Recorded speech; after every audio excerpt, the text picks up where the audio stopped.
Hello, everyone, and welcome to Fight Night Rising, brought to you by Wisdom. This is the first time I'm seeing Boop's costume, actually.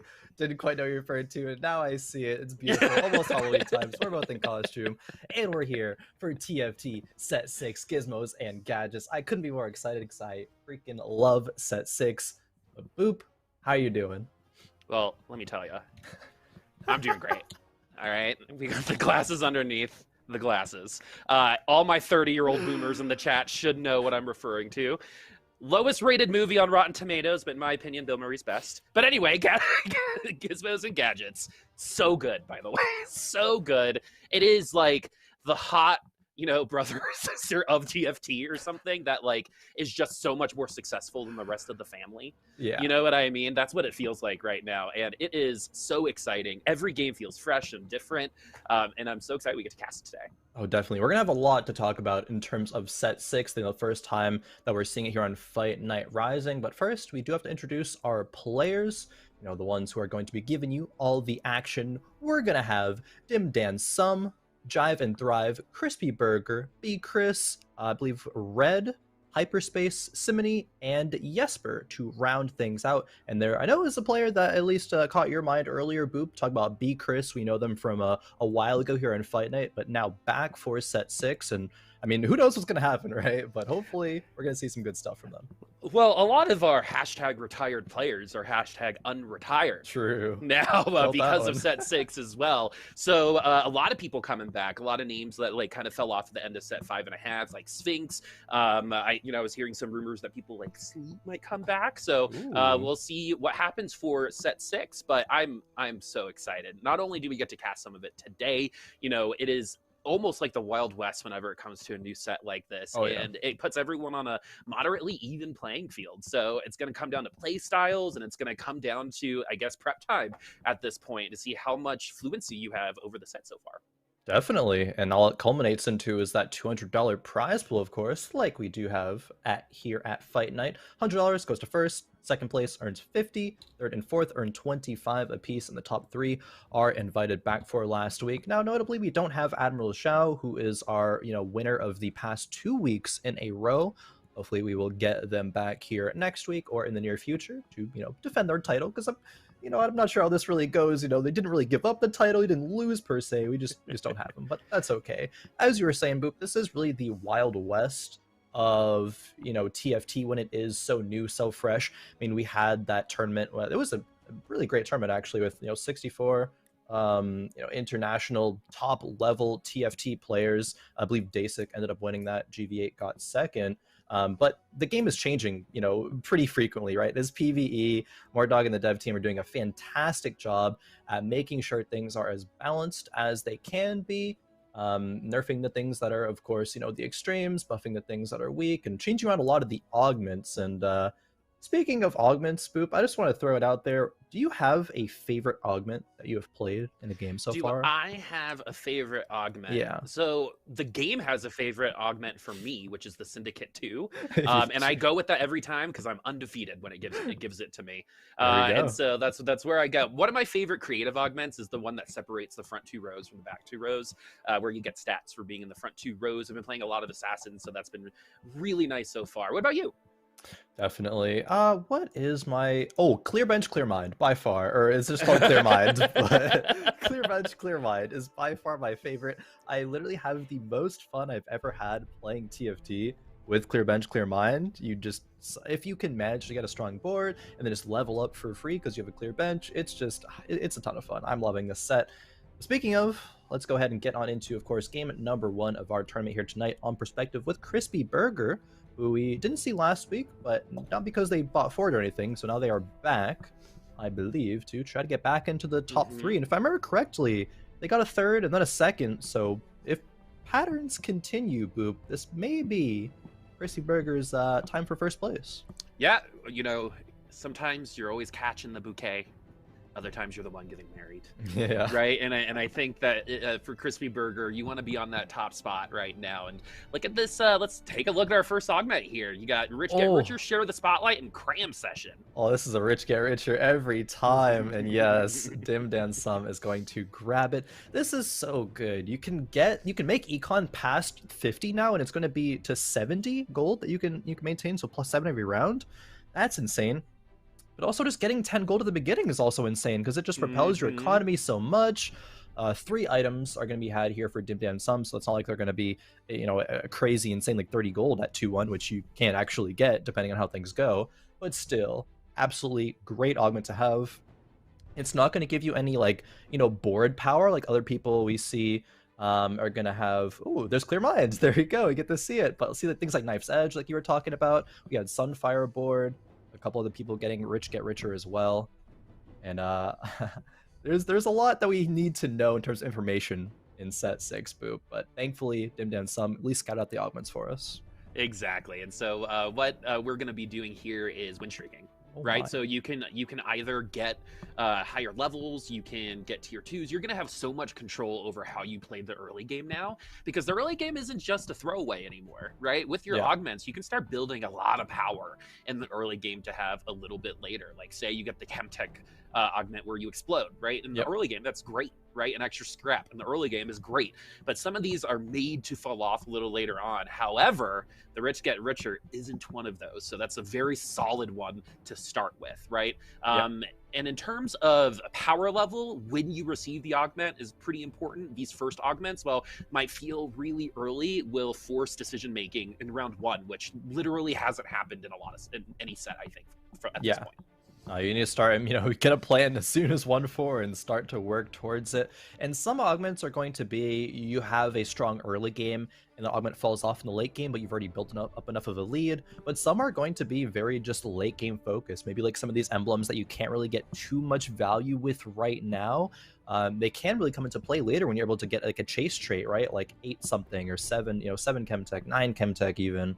Perhaps we will see something like that. But we'll even see players be leveling up at quote-unquote unorthodox levels right now. Like B Chris is going to 5 at 2-2 because he's able to run 3 Innovator, 2 Scrap, 2 Bruiser right now. Ezreal's going to make that Rod, you know, something with the Scrap item. That's going to be so strong. I actually really like the slam of a Redemption here. Not that it's a super typical item, right? Even we can say that about Hyperspace's Chalice there in the back, but it's going to make B Chris's board strong, specifically with that Redemption, and can allow him to continue on this win streak.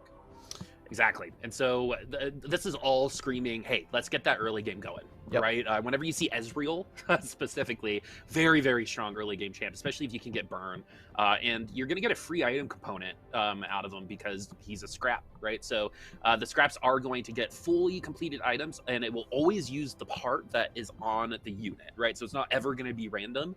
So every item that Ezreal gets will have a large rod a part of it. So the hardest thing about these innovator comps is how deep you go, right? It's recently been patched and fixed, so it's not really something that players have gotten as much experience with at other times, as the Socialite Circle is in the front row. Okay, good to know. This game. The overarching theme is we haven't really gotten to see a ton of high-level innovator play because of the bug that would shut the game down a couple days ago. So, you know, everyone's got one less day of this, and that could be an advantage or not. It definitely can, especially considering just how many other changes are coming through as well. You never know how exactly Innovator is going to line up, you know, amongst all of those changes. B Chris is still going to be winning, and this is a really, really insane start. Like, I can...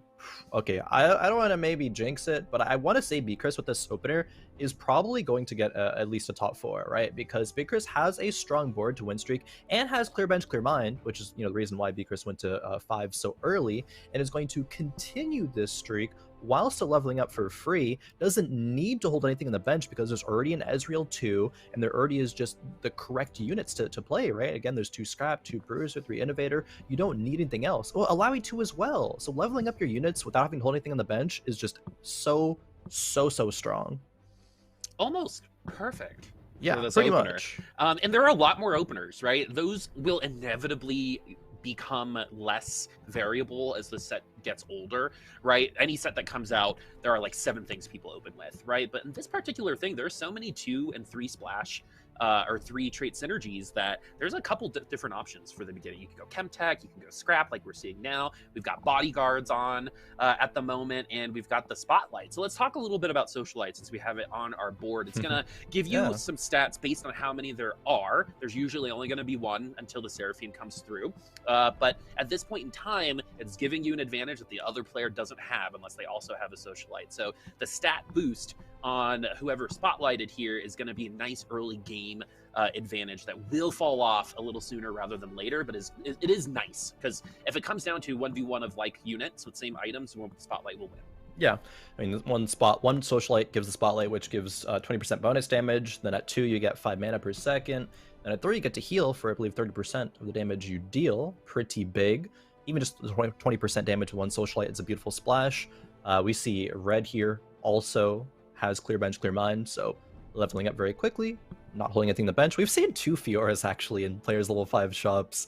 Fiora, a good unit. She was bugged a little bit, and I think she still actually is sometimes bugged where she can't regain mana in a fight, but I think they fixed it so that won't happen very often.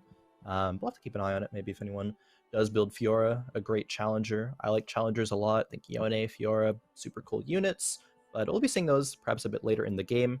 For now, seeing who's going to hold on to this streak, because we're nearing Krug's Boop, and there's still 3 players at 100. Oh, okay, red runs into Crispy Burger.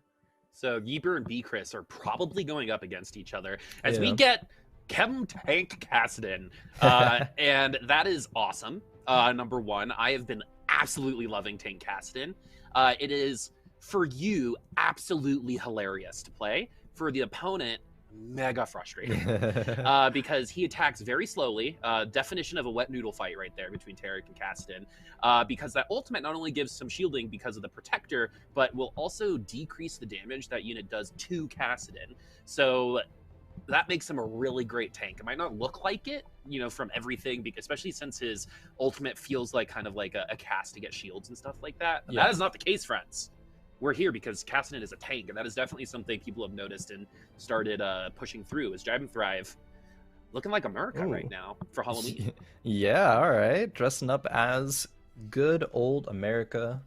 Feels good, man. Jive and Thrive, 3 protectors, 2 scraps right now. Not getting any value out of the scrap trait currently, but maybe with some components coming through, then they will. 40 gold level 5. Also, B-Chris last round, I do think I actually did face up against Jesper, and B-Chris was level 6 actually before Krug, so they, you know, kept their streak because of that. Pretty easy to do when you're getting clear bench, clear. I'm always gonna call it clear bench, clear mind. It's gonna be so hard to have it to break, but it's just clear mind. Getting that clear mind XP. Jive and Thrive now gets Blitzcrank 2. Scouts out B-Chris. B-Chris actually goes 7. I love that play, actually. Yeah, and on a win streak, too. Yep. So if he continues that win streak, that economy is going to get right back to where it needs to be. Jive and Thrive now looking like one of the weaker boards. It seems like everyone is filled up, and there aren't any Colossus players that I saw just yet. So we're getting full boards at the moment. Dragon's Claw for the Garen, but tier 2 units. You got the Rage Blade on the Ezreal. That seems a little redundant, but that's probably going to be going on someone else a tad bit later. Yep. But the Hodge is nice because Ezreal does AP damage. No, it is a ratio on his AD with his ultimate, but the more AP you have, the faster the attack speed stacks. Yeah. So a lot of reading to do for Ezreal, but at the end of the day, not a great carry at the B. You know, pass rounds 2-1 to like 2-6, unless you've got those scraps to help out with that itemization. Maybe a little bit of stage 3. I've seen Ezreal, you know, still do some work, usually being paired up against, like you said, paired or with scraps and innovators, perhaps. No innovators for Jive and Thrive, just the Ezreal. Now it's going to level up to 6 on 3-2, like we will normally see. But just generally in the set, players are going to have a lot more gold to work with, you know, depending on the augments they get. Some will just be, you know, giving XP for free. Some will literally just give gold. You can, you know, farm with Yordles, gold with Yordles as well. A lot of things. Sorry, I was laughing at Jive and Thrive's reaction to the first 2 lobbies. It was like eyebrow raise and then even higher eyebrow raise for the second one. Because again, both of those players are at level 7 already. Dim Dan Sum having some bodyguards in the back line, just Ooh, like me and everyone else who plays TFT. Blitzcrank is here. Yep. Remember, do not put your carry in the corner anymore. Please Yeah. don't. Even though I will for the next month or so. But yeah, Blitzcrank, so great to have you, says 50% of the TFT community. Other 50% says, I hate Blitzcrank. Get him out of here. Why is he back? I mean, we've had Blitzcrank-like effects, right? Thresh in the previous set, but it wasn't at the start of combat, so you could play, you know, a bit better around it. I mean, Banshee's Claw still exists, so you can block Blitzcrank hooks with that. Not really going to be something you slam super early game, though, but yeah, I mean, phony frontline, target dummies could help against those Blitzcrank hooks, and immediately goes in the corner. There we go. Javid Sarav says we're not going to let that one happen again. Nope. Yeah, so now what we have to think about too is something that can happen sometimes is that Blitzcrank pulls, say, someone from the corner, when what that does is it actually opens up some of these charging and jumping units to your backline now too. So it's not just the fact that it's pulling a carry, it's making a hex in the backline available for someone else potentially later. And that is super important, especially with some of these units needing that access a little bit more. There isn't a ton of jumpy, scary in the backline outside of the assassins, right? Yeah. But Blitzcrank is going to be a really nice way to kind of cause everyone to reposition most rounds. And you'll actually start seeing people put tanks and stuff in the background when they know Blitzcranks are coming. Definitely. Okay, Jive levels up to 7, plays a sign. Was trying to figure out a way to play it, and finds one. Maybe able to make 30 gold as well. Going up against B-Chris. B-Chris is already 7, still has about 40 gold. But these are the Colossus units, Boop, and you know, gotta talk about them. They can't be CC'd. They take up 2 unit slots on the board, so you know they're gonna just generally be more powerful units. Cyan 1, however, against B-Chris's board is not quite enough. It's looking like. No, and you want a couple Colossi usually to help as this target dummy. Could you imagine if you could put Sunfire Capes on target dummies? Anyway. Oh, that would be interesting. Right? That could be an augment. Maybe your target dummies have Sunfire Capes on them. Yeah, they might win 1v1s that way. They do technically benefit from the augment that gives you, you know, 50 AD if you're in, you know, the first front 2 rows, but they just can't attack, so it's pretty useless. Yeah, they do have increased AD. Hey, that's going to come into first or 8th one day. That question is that is a first or 8th question if I've ever heard it. That's right. What trait does target dummy pull from? Okay, so we've also got mutants, which is the execution mutant. And for everyone at home watching, mutant changes every single game. There's going to be a cycle of them, and this one is going to be the execute mutant, as we have some assassins for C-Money. C-Money. C-Money I like better. C-Money. I like C-Money better. I'm pretty sure it's Simony, though. Yeah. Or Simon Y. You know. Yeah, Simon Y. Simony. Parsimony. Simon. Great game. Words. Yep. And we're going to do some moving around here. So looking at these augments, we're going to have some gold, which we do right now. We're level 6, though. So we're very far behind B-Chris and Pasadilla right now, who are still both on fire at 100 HP. The fact that they've been avoiding each other for 15 rounds almost is pretty nuts. 16. Yeah, Simon Y, it definitely feels like a bit of a Jose kind of play style here. You play assassins, you get really low, you roll down for the the Shaco 2 in this scenario to stabilize. It just doesn't really look like Shaco 2 is able to stabilize because you're going up against a level 8 board on 3-5. Like, we have actually never seen that before. Set 6. And yeah, you're gonna get punished because of that. B-Chris is just going to be having, of course, just a raw amount of units, but also be able to, keep running things like Innovator and things that just make the board stronger. It's going to be really hard for Simon to catch up. Especially from this point. We have 3 syndicates in, which is okay when you're playing assassins. I kind of referred to this earlier. That double syndicate opener will let you have like a Shaco permanently in the syndicate bonus, so you don't necessarily need the other 2, which is, I think, preferred. But seeing them now, they're just tier 1, right? Yeah, you've got the TF in the front line. Yeah. Exactly. So the only one that's going to be doing damage is Shaco, right? And maybe Katarina. But Katarina really needs items to make some things happen. And Janna is like an assassin board's like worst nightmare. So we'll see what happens. Especially with this fight, that Janna actually pushed Shaco into the Darius, and Darius has Bramble, so Shaco's just getting stuck, and that's going to be Yeah, 7-0 this fight again Ooh. on Simon. So you're 14 HP on Wolves. This is almost unrecoverable unless some crazy things happen. Which again can happen. We are moderately far away from our next augment, Yep. so we might not get there, Still about 5 which is rounds away. Yeah. unfortunate. Yeah. So also, are you still like subconsciously waiting for armories to pop up? I've gotten past it. I'm still like kind of surprised. I'm like, oh yeah, this here's where I get an augment, but I'm over the For me, armories. it's 40 HP. When I hit 40 HP, I True. think I'm gonna get That an I augment do. or Yes. something, right? And then it's like, oh, it's just, oh, nothing happens. As Yeah. Pasadilla and B Chris both still on fire. That's So crazy. have not faced each other for the entirety of the game, and that's why those two are at 100 and the rest are at 59 and below. We do have a Rage Blade for our sniper at the moment, who is on the bench. That's going to be going elsewhere, and we're finding our first enchanters, and these are some good units. The 4 costs in this set are pretty strong. Oh yeah. Lux, though, a unit that a lot of people like using. It is a spell spam type of unit. Where's this Rage Blade going to go? Seemed to have built Oriana, it I would say. Okay, it's gonna go moderately on Poppy for prematurely. now. Yeah. It's on Poppy for now. I mean, this could just they're rolling down on 7. I was gonna say, generally if you slam Rage Blades and you can just like put it on a Jinx or a Kaisa later and whatever, you just play for your legendary carry there. Not gonna be the case here. And this is a double chalice slam as well for Hyper. So Yeah. definitely wanting to make use out of some Arcanists. I mean, Lux is on the board. There's another Lux on the bench. Need another tier love to get our blue buff. Lux does love blue buff. Ooh, Ziggs, can you do it? Oh. One more cast? No. Oh, Rage Blade. The one There you that go. I said was awkward. Hey, that goes to prove that everything can find a home.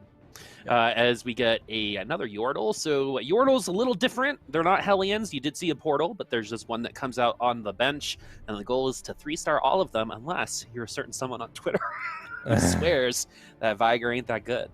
True. I mean, it's a big investment to get all of your Yordles 3-star, to then just get one Vigar. Like, sure, if you get Vigar 2 and you sell one of your other ones, say like a Heimer who's an item carrier, and then put all your items on a Vigar, like, you can do okay. It just often doesn't really feel worth it, though, so kind of agree with Socks on that one. All right, double chalice tier for the Ziggs. We do have a Reforger, which might not hit those chalices, since in the late game those are actually going to find even more value, especially for that Lux, because with the enchanter bonuses, the shields that it gets are very frustrating. And so the Zillion too, moderately underrated unit in my opinion. I think that CC, especially against teams like this, right? You're seeing it right now work out. It's going to be overtime though. We probably don't win here. Yep. Ooh. So that was close, but the only reason why is because of that Zill. Yep. Simony or Simon has stabilized as well, 7 HP. Ooh, a Jace in the shop on level 7. Jace is a fantastic unit. Did get nerfed in his melee form, I believe, because it was a bit too strong. Still a good unit, however. Would love to see that play here. Somehow. Yeah, super creative unit as well. Especially with this frontline socialite hex. Yeah. Yeah. 5 cost means that we're going to be doing a lot of work potentially. So the idea is that Drace is a tank in the front line and a ranged carry in the back line.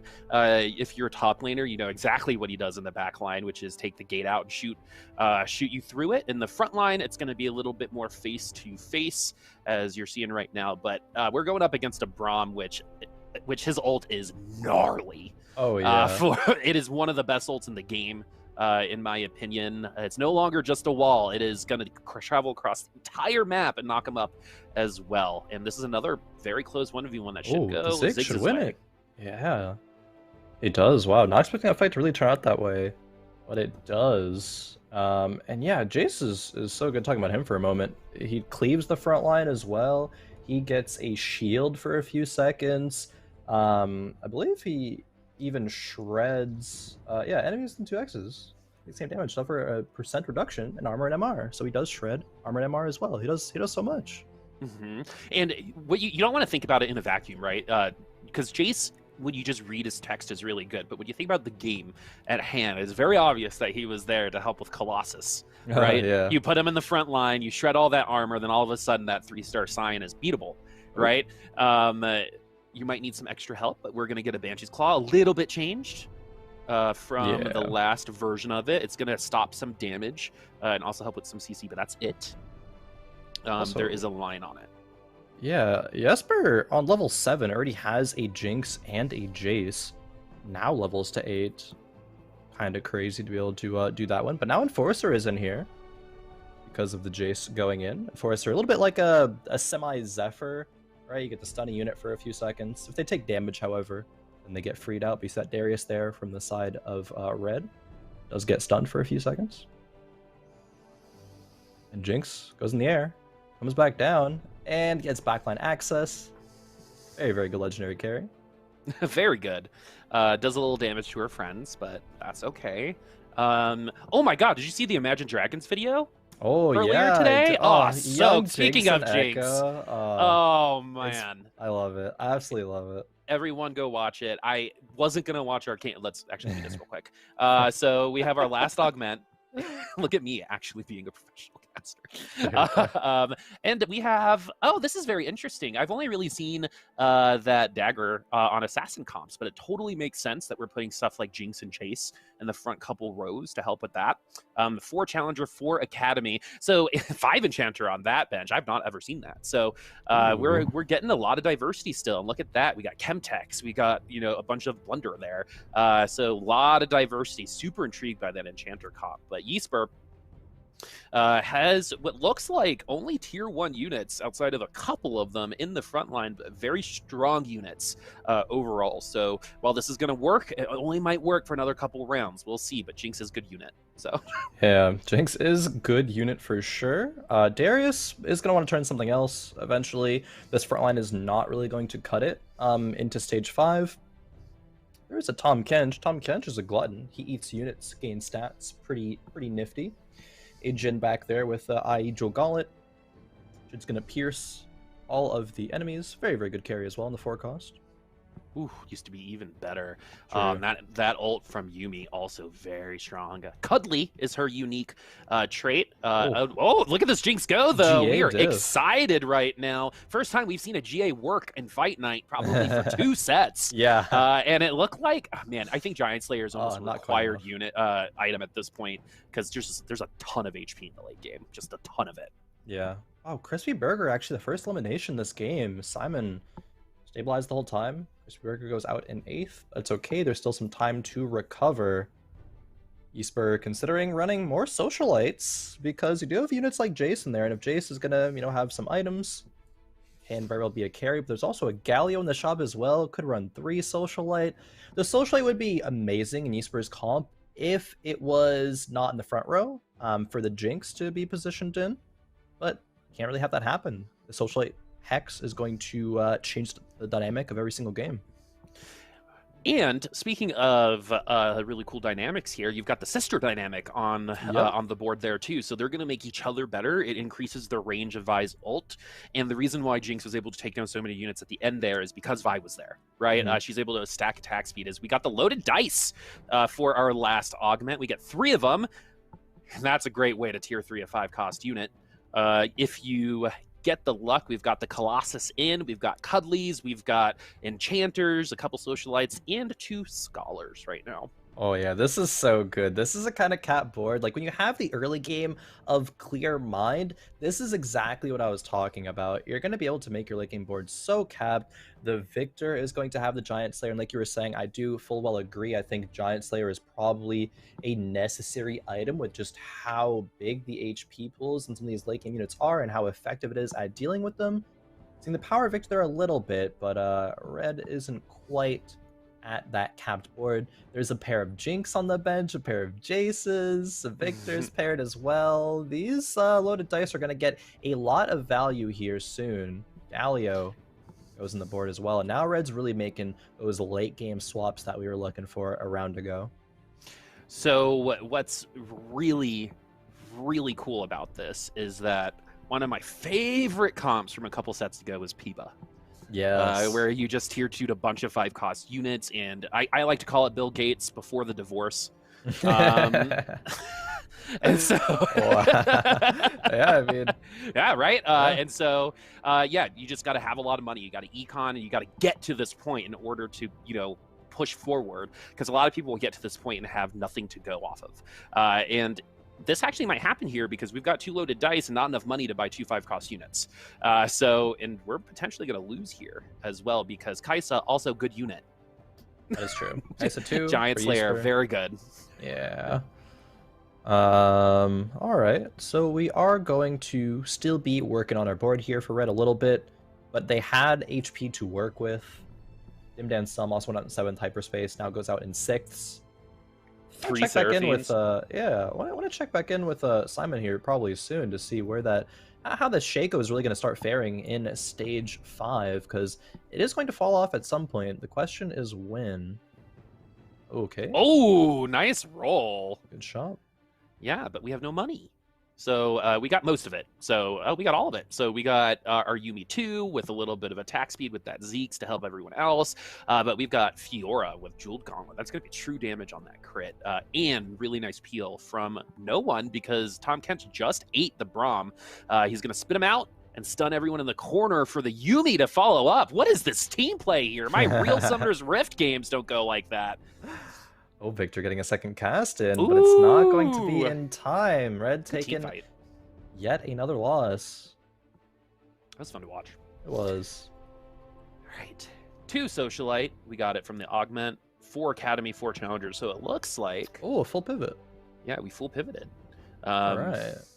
We got Braum looking dapper in the front line I saw on the board. We might sneak into the top floor, because all of a sudden, we're at 21, 17, 15, and 7. Yeah. So at the beginning of sets, these games usually go very quickly as everyone is losing a lot of HP, right? Until someone kind of figures something out, and then everyone kind of copies each other is usually how it goes. But here, especially with the augments, it almost is like preventing that from happening, which is cool. So you're going to get to have a lot of individual play to help you out here, as we're moderately zombie rolling right now. As we have okay items on the Lux, but no actual AP. Yeah, that's okay. I mean, the AP items are going to be on the Fiora. Fiora is still going to scale decently with those. I'm doing a good job at scouting. We see a Chemtech board with the Urgot carry. For Academy, and a lot of players, at least early on in this set, called Academy a kind of like fake trait. But it still doesn't have a lot of value, and I believe it was buffed. With this Yone, he's going to send out a little clone right and have backline and frontline access at the same time. Meanwhile, Fiora is just going to be pretty much almost like an assassin, it feels like. How much he just deletes units there. It's gonna be a close fight. And I am so excited, by the way, that Fiora has her like 2005 ultimate. Super old. Yeah. For all of you Zoomers in the chat, this is what Fiora used to do when she was an absolutely garbage pail champion back in the day, who I mained because that's what I like to do. I mained Fiora and Karma back in the day. But yeah, that's super cool, and it gives us like a bunch of possibilities for the future. It means like anything is. I mean, they made up anything is possible. Yeah. So Simon did get into the top 4. I know. There's a little bit of pop off there. It was 14 HP, like 4 rounds before the 3rd augment. And we're still here, as it's going to be Simon versus Red. Oh, Red has a Gallia that looks pretty big there. Double Gargoyle, Stone Plate, and Bramble. It'd be hard to get through. Gallia was nerfed. He's going to be stunning Jinx, actually, before she gets a chance to take to the skies. Does dodge the Victor ult. Which is hard to do. Those Victor ults sometimes feel like homing missiles, but they can miss. But at this point in time, the only thing missing is a little bit more HP from our friend Red, who is now joining our friends in 10 and below territory as Chris. 50 HP, a ton. I mean, has lost 3 or 4 rounds in a row and is still 39 HP over 2nd place. Yeah, remember I was saying in the early game, I feel like B. Chris is going to get top 4 this game just based off of the opener. Good to know that that did come true, but not only a top 4, might even just be a first.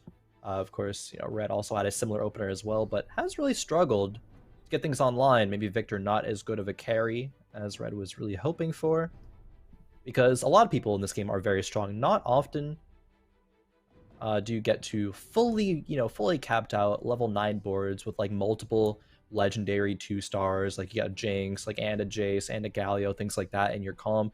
It's just a lot. Ikris, however, has done a good job at I guess I'll say, stabilizing in the face of a lot of other strong boards. 4 clockwork, so that's attack speed, correct? Yep. So we've got attack speed on this board for everybody.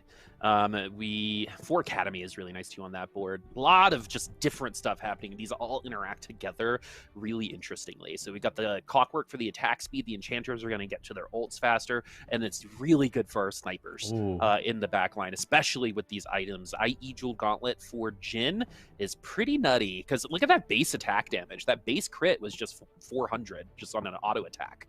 Yeah. This is probably one of the tankier comps in the game, so we're really going to see how strong this could potentially be against comps like this, which is good enough as Jive and Thrive is potentially going to get eliminated here, depending on if this target dummy wins this 1v1. Yeah, or 1v4. I don't think it oh, will, it survived the survived the eat though, so no item. Did. No item, no gold. I believe it can be gold or an item that you can get out of that Tom Kench eat. Now it's just a 1v1 between B-Chris and Red, who I believe both started with Clear Mind. So maybe this is why it's my favorite one, because it's just so darn good. Yeah, both of them do have Clear Mind.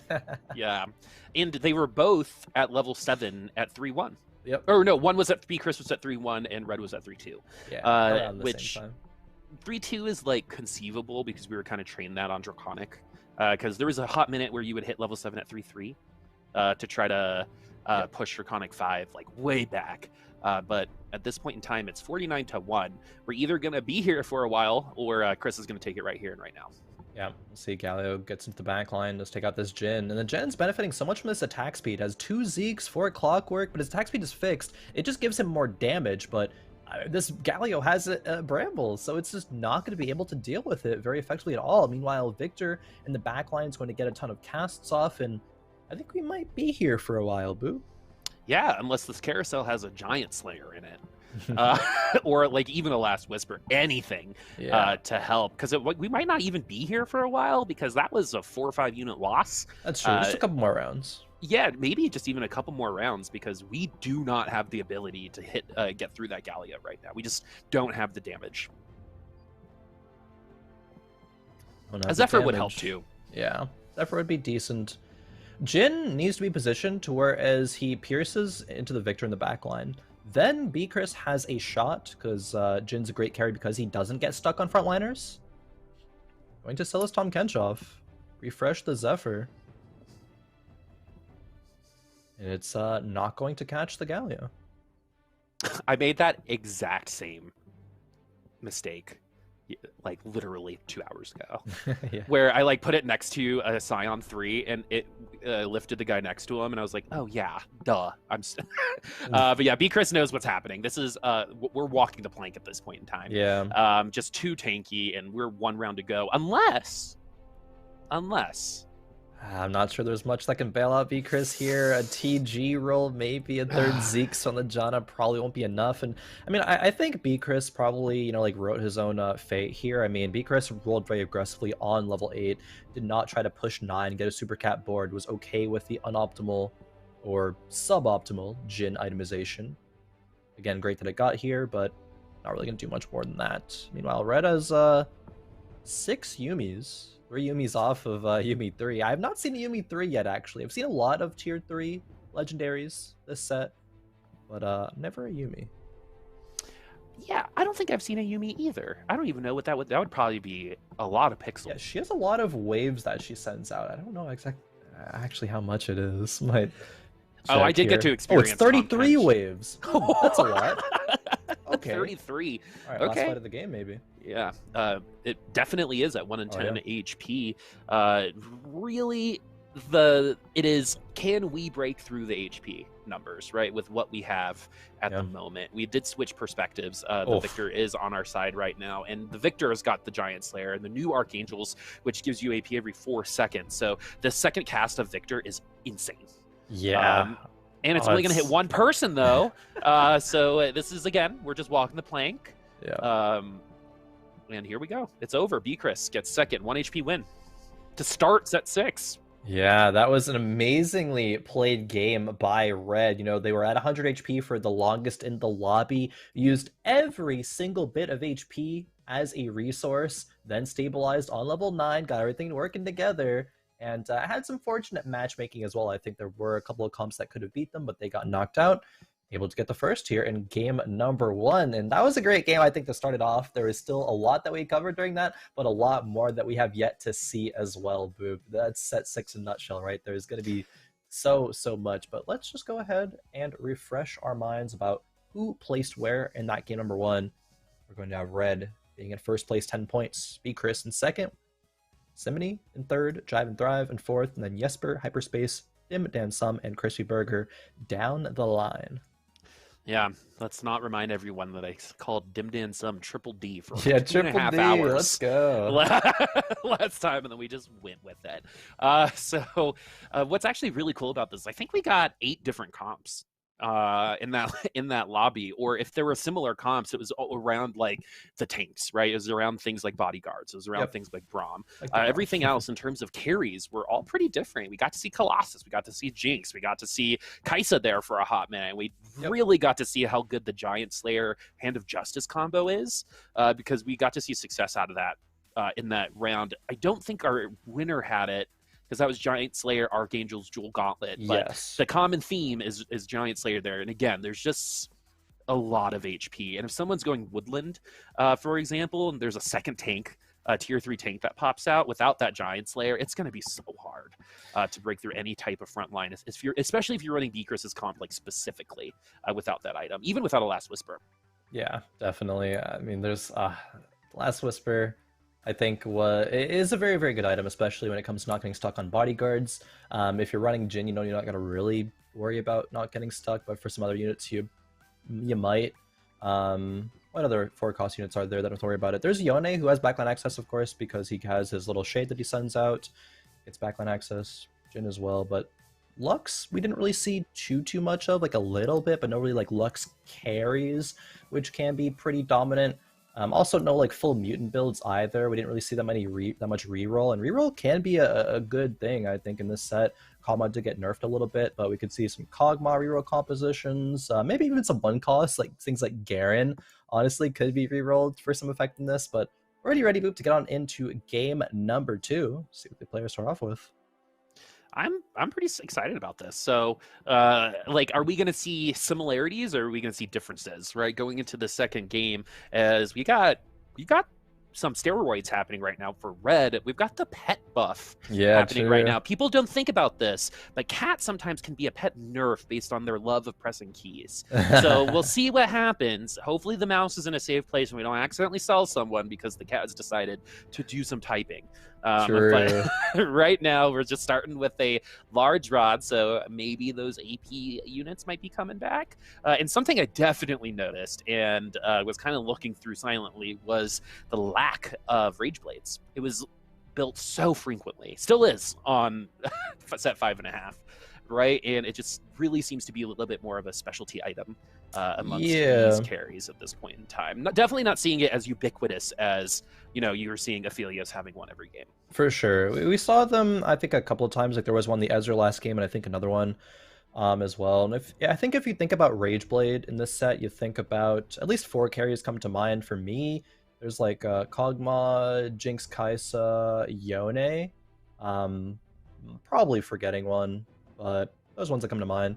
And 2 of them, of course, are 5-cost, so not really the easiest thing to always play for.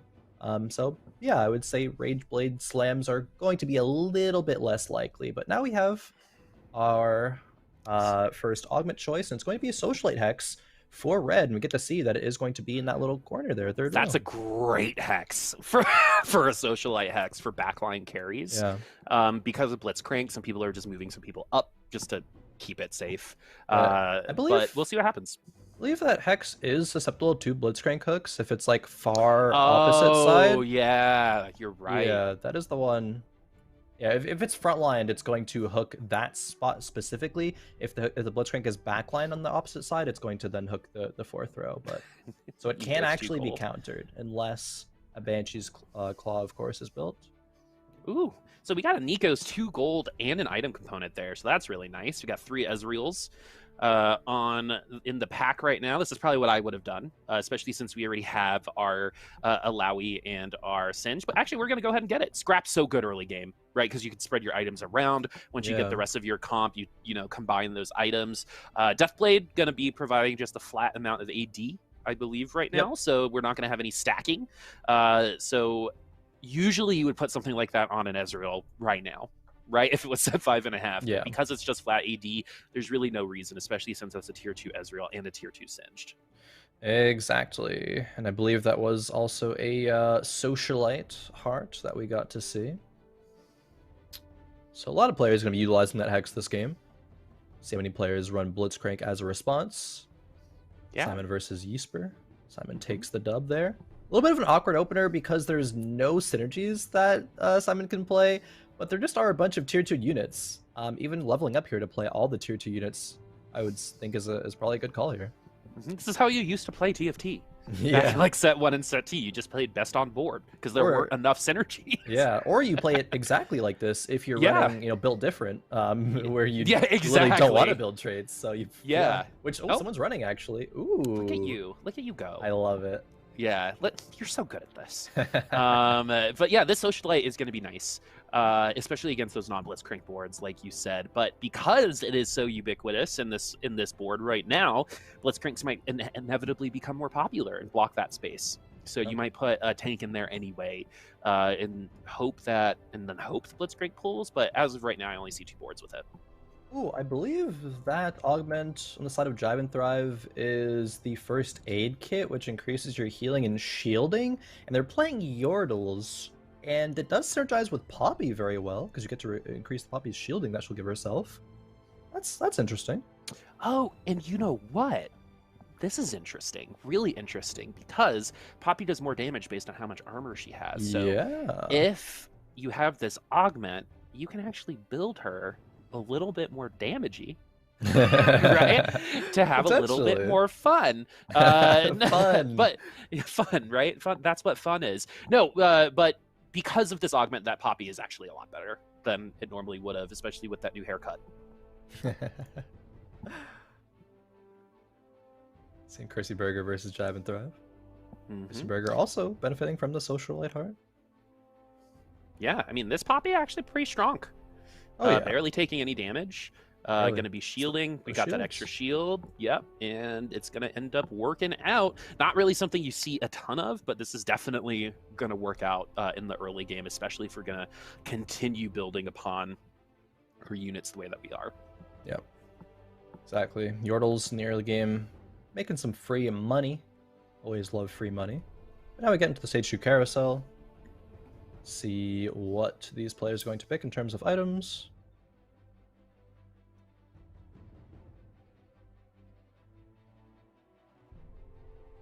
I'm reading a chat, looks like might have a player DC. I don't know what's going on with that, but hopefully not. Hopefully we get them back pretty soon. Oh, reconnected. It's fixed. It's saved. Oh, look at that. Look at that.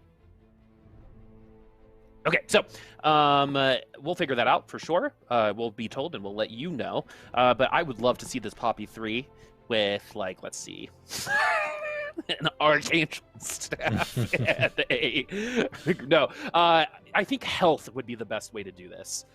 Because you're getting the stats from the augment, so you don't necessarily need those stats. You've got the stone plate, which is gonna be enough, especially since you're the only frontliner. Now you've got the Sunfire cape, so health is gonna be the statistic for Poppy. But we are gonna go ahead and remake, it seems like, which is fine because we want everyone to have the best chance possible. We are playing for money, and so we weren't that far ahead either. Unfortunate for some of our boards that started ahead, but it didn't really feel like anyone except for maybe Simon with the 4 tier 2-1 costs to start, we're really taking a sprint off, and that's kind of overselling it.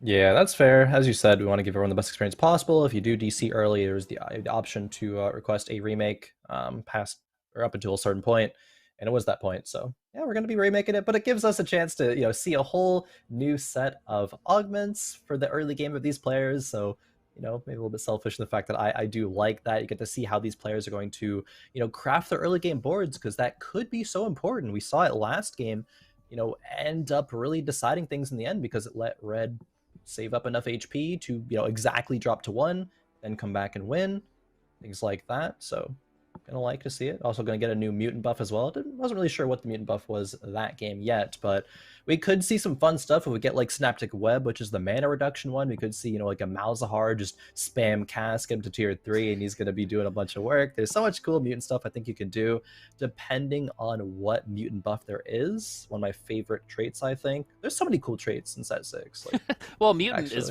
like 4 different traits. Yeah, when you think about it. I'm actually hoping to see a little bit of assassin play. We didn't see any in that first lobby, and we actually didn't really start with any on that second one. So I want to see a Kali. Kali was a meme for a good old 2 or 3 days, right? Which was deserved. Yeah, she was like bugged actually. She like literally wouldn't execute units. It was unlucky. My imagined was like she was coming charging at you with a feather. Just like that's what it felt like, yeah. Yeah, and you're like, wait. Yeah, it like looks so badass. You're like so scared, and then it's just nothing. Because it's probably the coolest sound effect in the game, as well. I think it's the Pike Project Execute sound, by the way, that is being used for that, which is fine because it's one of the best sounds in the whole game. Props on the sound design. Also, props for Riot for making me like an Imagine Dragons song. That is very, very hard to do. We got a little bit of a dab here from Red. Yeah, we got a Red's dab. Red's really feeling it. Loves the Archangels slamming. They had an Archangels in their winning board last game as well. Does find a TF or a Ziggs to hold that item as well. We'll see. Still going through our boards. Doesn't seem like anyone had any money saved up just yet. We'll see what happens on our next augment.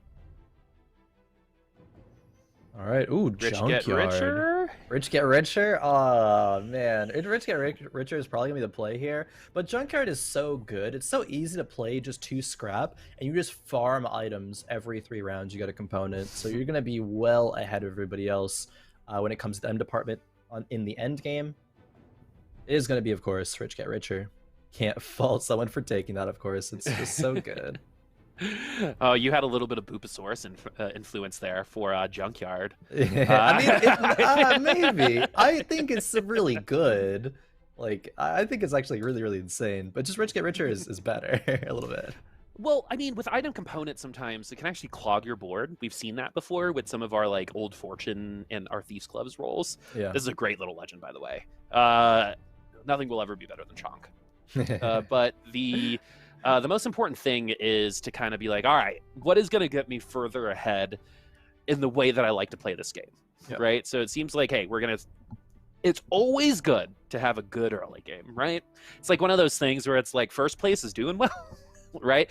Having a good early game is really important, and especially so in this set.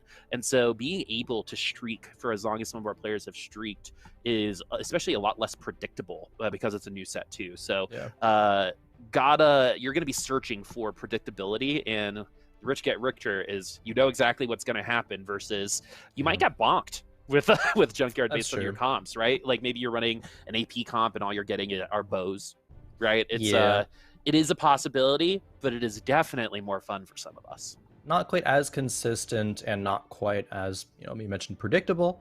I would say there wasn't even speaking of predictability, it wasn't a predictable move from Drive and Thrive there to level up and play another Garen 1, but it was good enough to take the round against B-Chris, so fair enough there. See what they're going to be playing this round if you replace that Garen 1 with anything.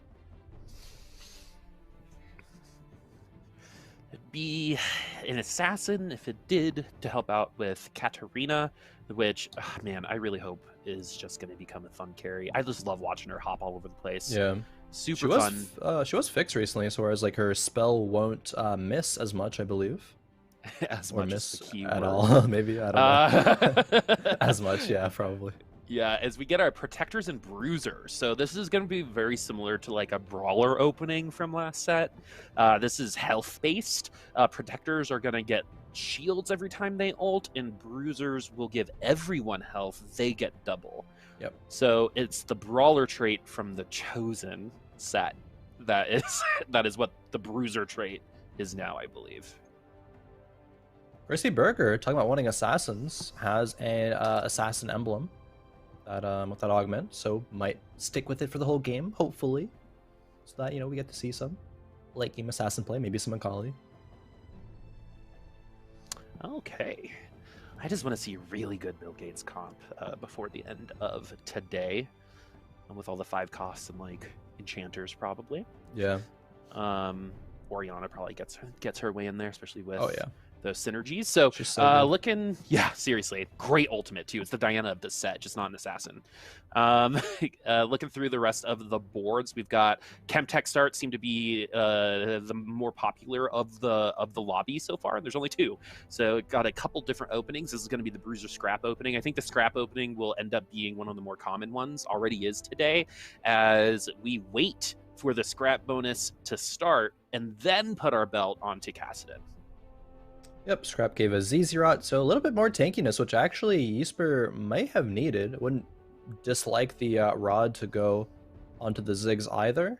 I think that would be a pretty good idea. Not going to end up winning the round, however, unfortunately. But if Ysper does hit another Scrap, playing 4 Scrap early, I think is such a strong opening build. You're probably going to win streak with 4 Scrap. Well, Janna's just a good unit, just overall. Yeah, like, you don't even heal. need a Janna for it. Yeah, exactly. But like when you think of the Scrap units, that's what I think of, and I'm like, well, if a unit with Scrap is inherently just that good, and you only need 2, for the splash, Janna's got the 3 traits, so it's probably going to be Janna and someone else, and those Scraps come early, right? So you can get Ezreal and Janna in pretty early for your 2 Scrap, or Ezreal and Trundle, I think are the Scraps here, and then move into your 4 costs a little bit later, which will help, especially if you're having a hard time. There's also that augment that increases everyone who doesn't have an item component. So if you do get that, just don't play Scrap. Right? I know that seems kind of easy for some of us, but you're saying it to say it just in case. Scrap is fun, but only when it works for you. Only when it works for you. True. It's true. Ysper not leveling to 5, perhaps okay with lose streaking the next few rounds, doesn't think they're strong enough, even with slamming the Warmogs on a Zac. Interesting. Red level 5, playing a few Syndicate, playing Scholar as well with that Heimerdinger in the back line. Not bad. Yep, Scholar is going to give mana, so that's going to help things like that Zyra, which is a great item carrier for sure, for AP-related units. And it's the whole damn row as well when it comes to Zyra. So if you're just in a row, you're going to get hit. Yep. So in terms of damage value, you're going to find it when it comes to Zyra, as we see 2 of them take the dub. There you go. That was a Zyra 2 on that board. Okay. Crispy Burger is still dropping very low early, is 68 right now. With still 1 more round to go before the Krugs. But we take a look at Hyperspace here with pretty good opener, I would say. Warwick 2.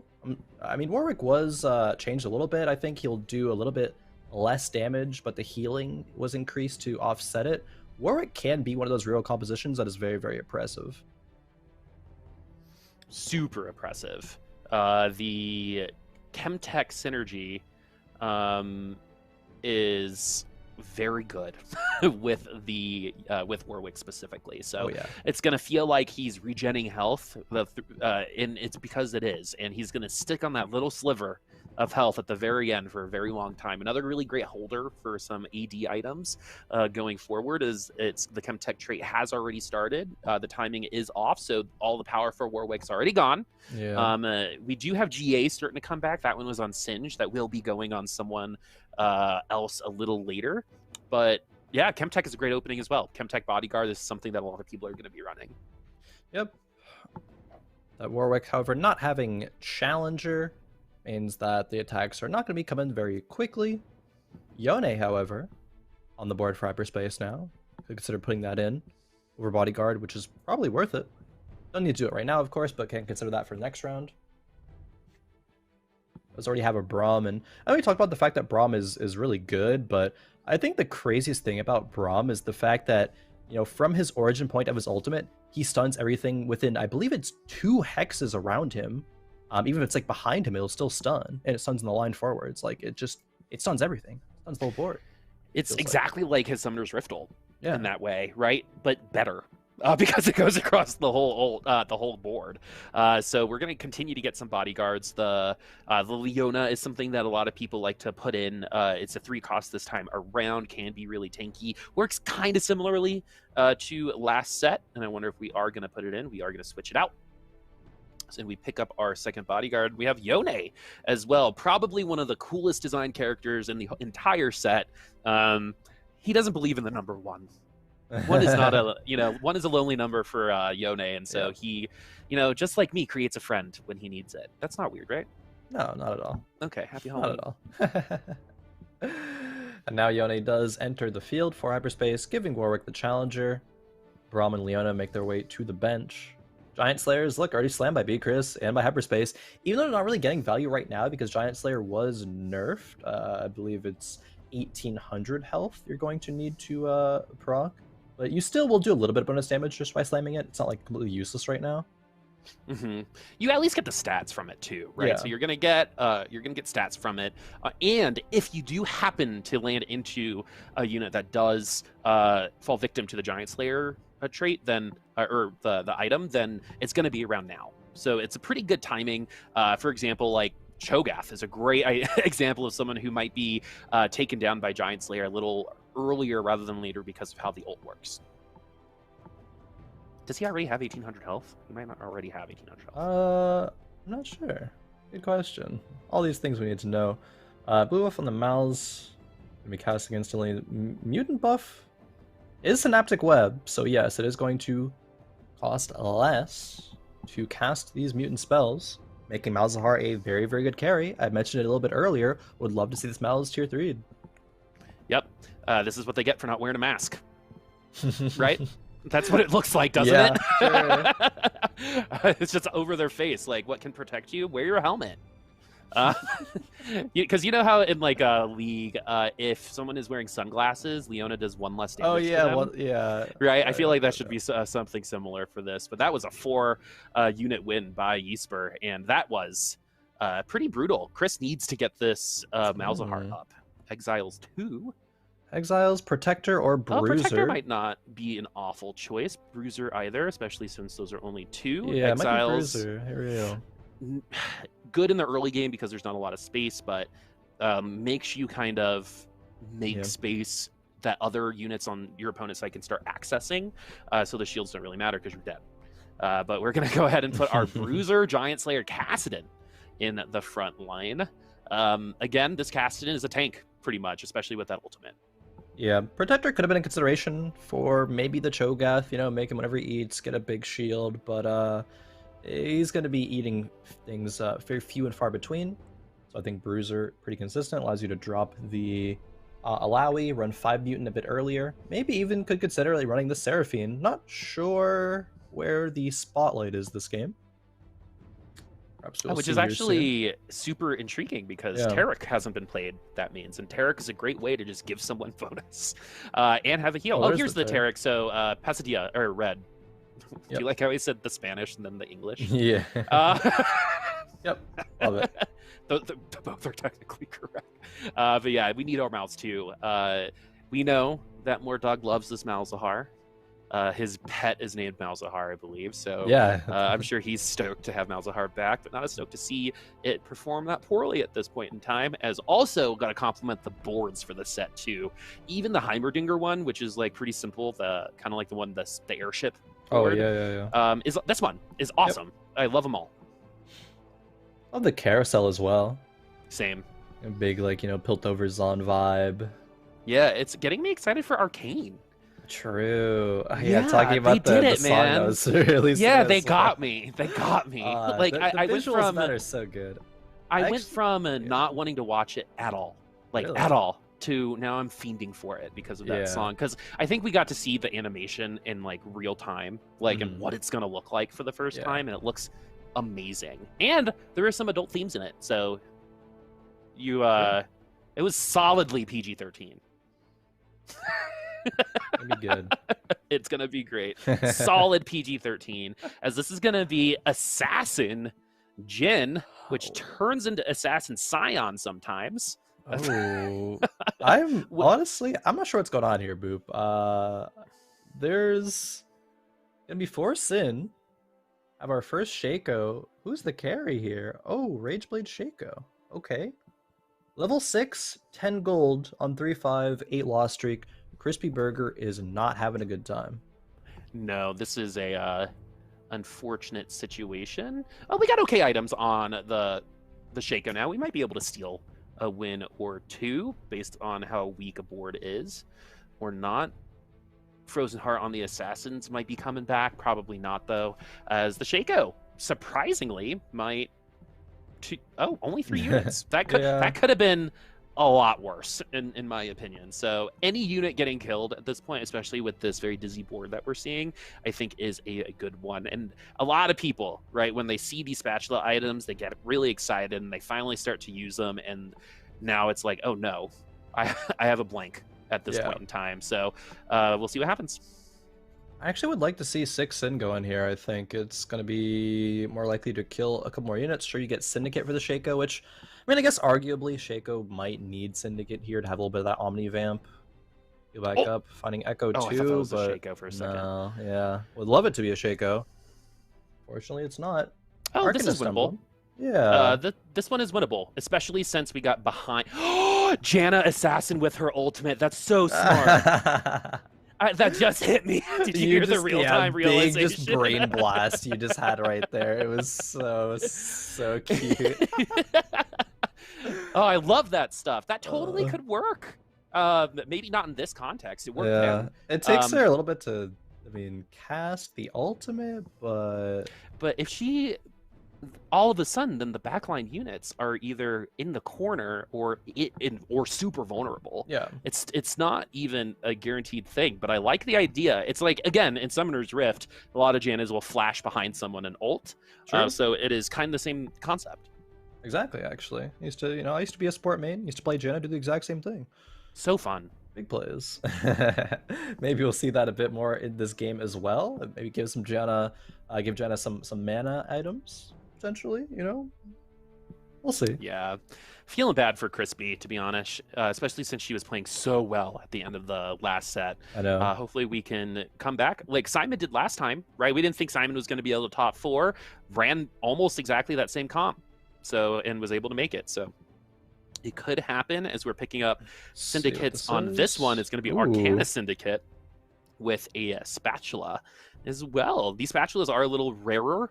We don't have a Force of Nature anymore as well. It is the Tactician's Crown. True. But never mind. I'm not going to say. As it's these items are going to go on Twisted Fate. Yep. Blue buff actually kind of sucks this set. The only real good blue buff carry, I guess there's a couple, but one's going to be Lux, the other is going to be Malzahar, but only specifically like when he has this mutant variant with a Synaptic Web. But other than that, blue buff really doesn't really find much value. Beakrest also has Cho'Gath 3 already. That's massive, literally. That's not okay. To have a Cho'Gath 3 with just a Chain Vest. A Cho'Gath 3 with just a Chain Vest at floor 1 is enough. You probably don't need to build anything else on that unit until a little bit later. As Crispy actually wins, Dim Densum gets a Poppy 3. Red goes to level 7 at 4T, so very different than last game when we were already pushing 8 at this point in time. But we're still in a not very similar position as we were still at 100 HP last game too. Yeah. So there was a player last game who went level 8 on stage 3, like end of stage 3. I think it was 3-5. It was kind of crazy. Yeah. Ooh, Dim Densum. Rocking 6 Yordles, pushing to 7. I know, shouts to Mismatch Socks, been very vocal about how to optimize Yordles, pushing levels and doing it as a more win streak as opposed to just inting and trying to make money that way is better for Yordles. Tristana is a great carry as well. Give her some items. Hodge, Giant Slayer, very, very good generic items that we were talking about earlier. And Crispy Burger takes another loss. Unfortunate. 6 HP remains. Tristana, I believe, is one of the only characters that have ever been able to push someone.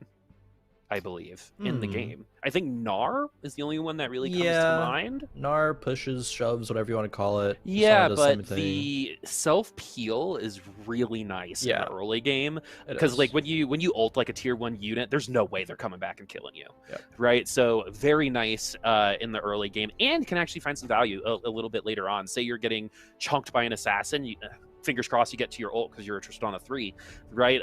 That might give you enough time to knock that person down and start getting things going. The Blitzcrank should pull the Heimerdinger. And here we go. Let's see how good this Tristana really is, because there's a lot of defense on the other side, but this Giant Slayer is going to start finding value.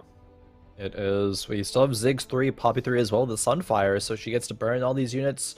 Ziggs gets to deal a little bit of complementary damage. And yeah, looks like might be able to take this round win with the Yordles. Tristana pushing them away. Stuns them a little bit. I believe if they get pushed into a wall, they get stunned as well, so even more self-peel opportunity there. Interesting. That's going to be it's just that the target's near unit. Tristana, sorry. Yeah, I think that's going to be... Tristana is going to be something that I think we read about a little bit later on. That's just self-peel is like such a valuable trait. Like, think about when Syndra Vel'Koz was really good. Yeah. Kind of same vibe, but in one unit instead of having to use two. As we go back to the carousel, we're 2 rounds away from our next augment.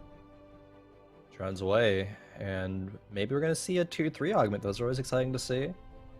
Get your things like you just put in a unit in the bend or on the board. You get to, perhaps find your golden tickets. So I believe it's 40% chance to like refresh the shop when you roll. There's just such good things, but we'll have to see what it is. There's of course over 140 augments. That's a lot. That's so ambitious, but it's a lot of fun. Do you know what I just noticed? There are more augments in this game than you have in pounds in real life. True.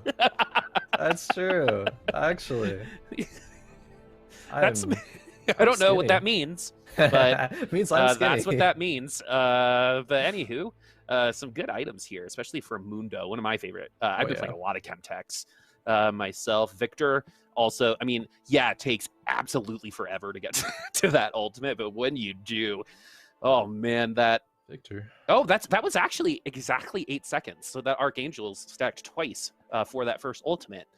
There, as I looked up at the clock. Nice. Can Mundo heal it back up? Yes, he can. But can he also heal back up and tank the rest of the TF and Zyra? Urgot goes down. Be Look healing at this. Syndicate. Yep. Gangnam Style. Party like go. it's 2015. Oh man, everyone. I know. It could have been earlier than that. 5 Chemtex, that just looks a little weird, but there was a lot of odd numbers here. Band of Thieves exiles 3, Celestial Dust 3. So everyone's going to get one of these. Okay. So it is the tier 3 augments. Apparently I'm just a prophet today. I can just foresee the future. Yeah, we're probably not going to Thieves Gloves. Nah, Celestial is really, really good. We do already have I believe that's augment that you get health per kill. I forget what it's called exactly, but it's going to be given some health per kill. And now rolling down, trying to hit that Victor 2 potentially. Red did run Victor last game, so they do like slamming AP items early game. That's why they were so enthusiastic to slam the Archangels really before the even PvP rounds. Mundo 2, give him a stone plate, and be strong. Also feed Kench. Feed Kench, he's hungry. So many people do not know that you can feed Kench. It's so funny to me. How many times were people like, "Yo, you can feed Kench," and I'm like, "You totally can." And then I'm sitting there like, "What am I forgetting?" And the round starts. It's like, I didn't feed Kench. Yeah, I actually forget so much to feed Kench. It's just not it's just not muscle memory yet. Yeah, and what's interesting about it is if you put like an AP champion in, you get AD or something like that. Because I put in AD or tank champion and got AP out of it. So I'm not 100. I know Mort talked about it in his video, so I'll have to go refresh on that. As Tom Kench is also a good unit because it takes someone off the field, and if you can't kill someone, at least you're gonna CC them, and they're not gonna be able to charge or do anything while they're in there. So super good utility as Orianna comes through. Okay. One of the best ults in the game, but no synergies.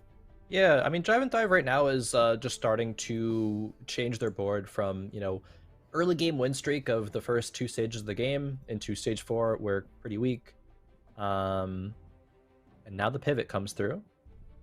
Gonna have to sell these item carriers like Garen and Trundle, because yeah, they don't really do much in the late stages of the game. But now we have Giant Slayer for the Urgot, IE even, and Hodge as soon as this Garen gets sold. Not bad at all. Just need to roll down, find some more upgrades. Just need to roll down and hit. Just hit. Just hit, right? Sometimes you can have as many augments in the world, but sometimes you just need a hit, right? Ooh, and I'm actually going 9s, or starting to go 9 at least. Okay, going 9 here is actually not really interesting because of how quickly everyone went to 8 last game. A much slower pace this time around, so not a lot of clear minds probably to start. No.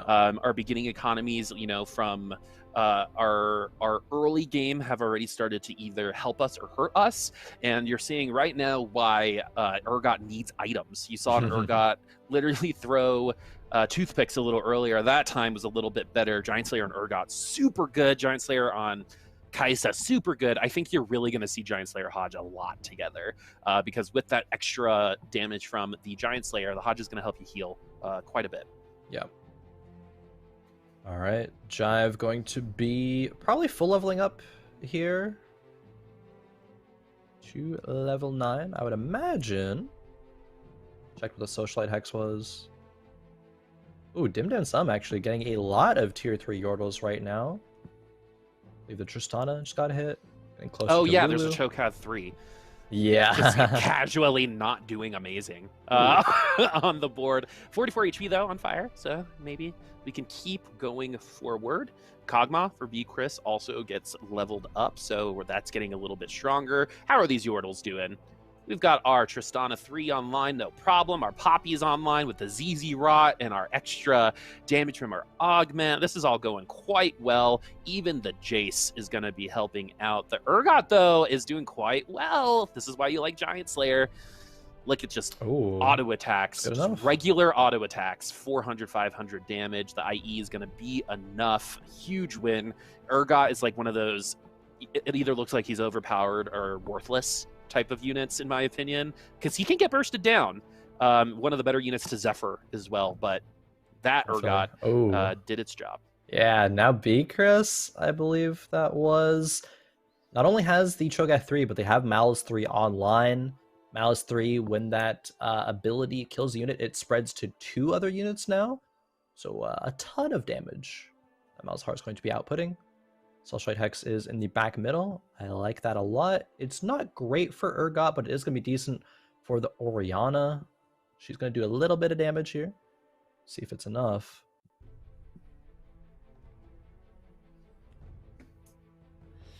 All right.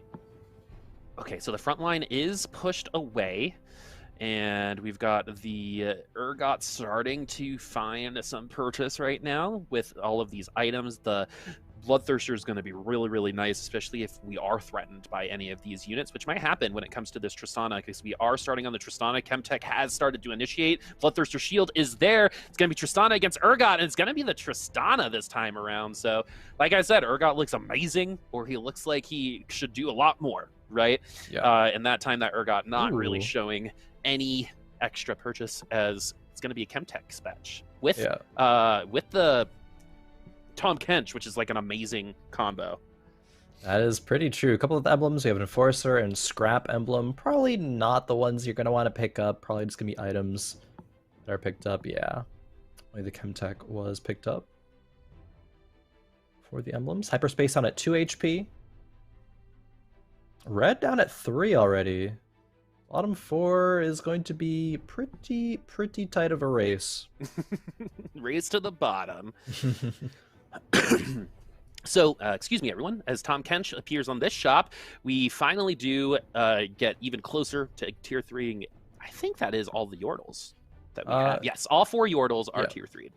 So I'm not going to go for all 6. Not trying to get the Vigar online or anything. Just playing the ones that we have right now.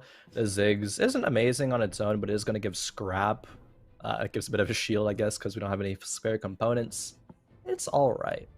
Jin 2, a little bit of damage as well. But really, it's going to be on the Tristana and the Poppy. How long can the Poppy survive, and how much damage can this Tristana output? All right, I'm going to keep my eyes right on that Tristana, especially since she's currently stuck on a high tank unit and was able to get rid of it very easily. Oh no, Fiora saying hello, likes playing tag, and we're going to get another ultimate through the GA, and we're going to be coming back. Nice peel. That is exactly what I'm talking about earlier with that self-peel. No. Yep. There it is, and that's going to be an elimination. Whew, Dimdan Summon is 3 Aegon Sharks. Oh yeah, true. This wasn't 2 last week. Now there's 3. Is there gonna be +1 every week? I hope so. I love thematic memeing, so I hope so. Oh man, that'd be good. Hyperspace did drop down there in 7th. I believe they were the one of running those challengers with the Fiora. Not quite good enough though. Tristana's self-peel. Talking about it. It can make the difference sometimes. Mm-hmm. Love the itemization as well. This is probably going to be a pretty common backline attack damage itemization that you see, because you can move all of those items onto Jhin. I probably do just as well. Our first Lux, too, and the Archangels on Lux is going to mean that we want this round to end quickly, because if it doesn't, the Lux will end up doing more damage, and that Orianna ult was disgusting. Oh my goodness. Yeah. That was so good. Oh man, Tristana not gonna be able to do enough here. The Lux has fantastic items, Giant Slayer on her as well, and Dimdan Sum does go out. Unfortunate. But actually, some of our admins in the back end did remind us that he's playing the Ziggs. I mentioned like Ziggs isn't that great, but it's good because it does guarantee that the Yordle drop will be either a Vex or a Heimer, so it's literally just free 3 gold per turn that you're generating. So pretty good. Sox has written multiple guides on the Yordles. You can check them out if you want to play those. Was not enough to get into the top 4 this game, unfortunately, for Dimdan Sum, but still, some good tech, good knowledge, good utilization of the composition. And he's out again, and he's gonna eat him again. And look like he straight up pooped out that orb. Just gonna put that out there. That was no other interpretation of that orb coming out. So, okay, so we get that's in zone. Trying to think if I can pull the spat name out of my head. Oh, wait, so what, on the bench? Yeah. Mutant? Mutant. Okay, there it is. It was like X-Men. X-Men, yes. Yeah, I was like, what am I doing? That's it. I was like circling around it. I was like, I know it's related to X-Men. Because that was my like little mnemonic to remember it. And it just didn't work. That's funny. I remembered X-Men though. I like that. You're almost there. Okay. That's 50%. Oh man, my GP, just like my average grades. Okay, so Enforcer Zach too, in the front line here. So we're not maybe gonna, we have the sister up there. It doesn't look like it. Ooh. So the Enforcer is going to help out with the Zax only. And look at everything that's going on right now. We've got some hipping and a hopping. We got Jinx in that back line, getting that access through Giant Slayer Hodge, i.e. same itemization that we still see on the Tristana. It is... Ooh. She gets eaten for a sec. Not going to kill her, She's going to get put out. Oh, another eat. Tahm Kench loves eating. He is a glutton. And that is going to be a loss for Jesper. And we're seeing Tahm Kenches everywhere. Tahm Kench 2 now. Ooh. As a Kaisa gets put up on the bench. And that is a mutant. So if we want to take one out, which might be easier to do because I don't think the Kog'Maw have a sniper shot, so gonna need that. That's gonna be for Urgot. Yeah, and you're gonna need Mundo in for the Bruiser and Chemtech. I guess we have 4 Chemtech, so could take out the Lysandra, but she's also giving Scholar. It's a lot of juggling you gotta do in terms of what you want to run for this comp here. Okay, so we actually have some information from our player that they thought that was a Chemtech spat. Oh yeah, that's funny. Yeah, no. So I think our 2 brain cells were on the same level at the same time, and unfortunately, I got X-Men out of that. And he has to play with Chemtech, not Chemtech that time around. Urgot does get into the Chemtech version, enough damage there against the Lux. And we saw that Lux take this Urgot down a little bit earlier, as it's going to be 5 HP to 5 HP, 24-23, 5-5-3. Friends, that is not a big spread, especially at 6-2. No. These eliminations, one elimination is pretty much guaranteed next round. Who will not make it to this carousel? 8 Arcanists now for Simon, and able to run it with 3 Enchanters. Still get things like 2 Academy in there as well.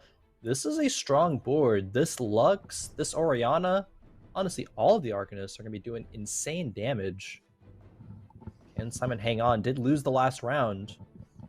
Gonna move the Lux into the middle, of course, benefit from that Socialite Hex, 20% bonus damage. Is not bad. So much damage. This Lux is going to snipe this Victor. It's going to happen. She does get the shield power from the Yumi.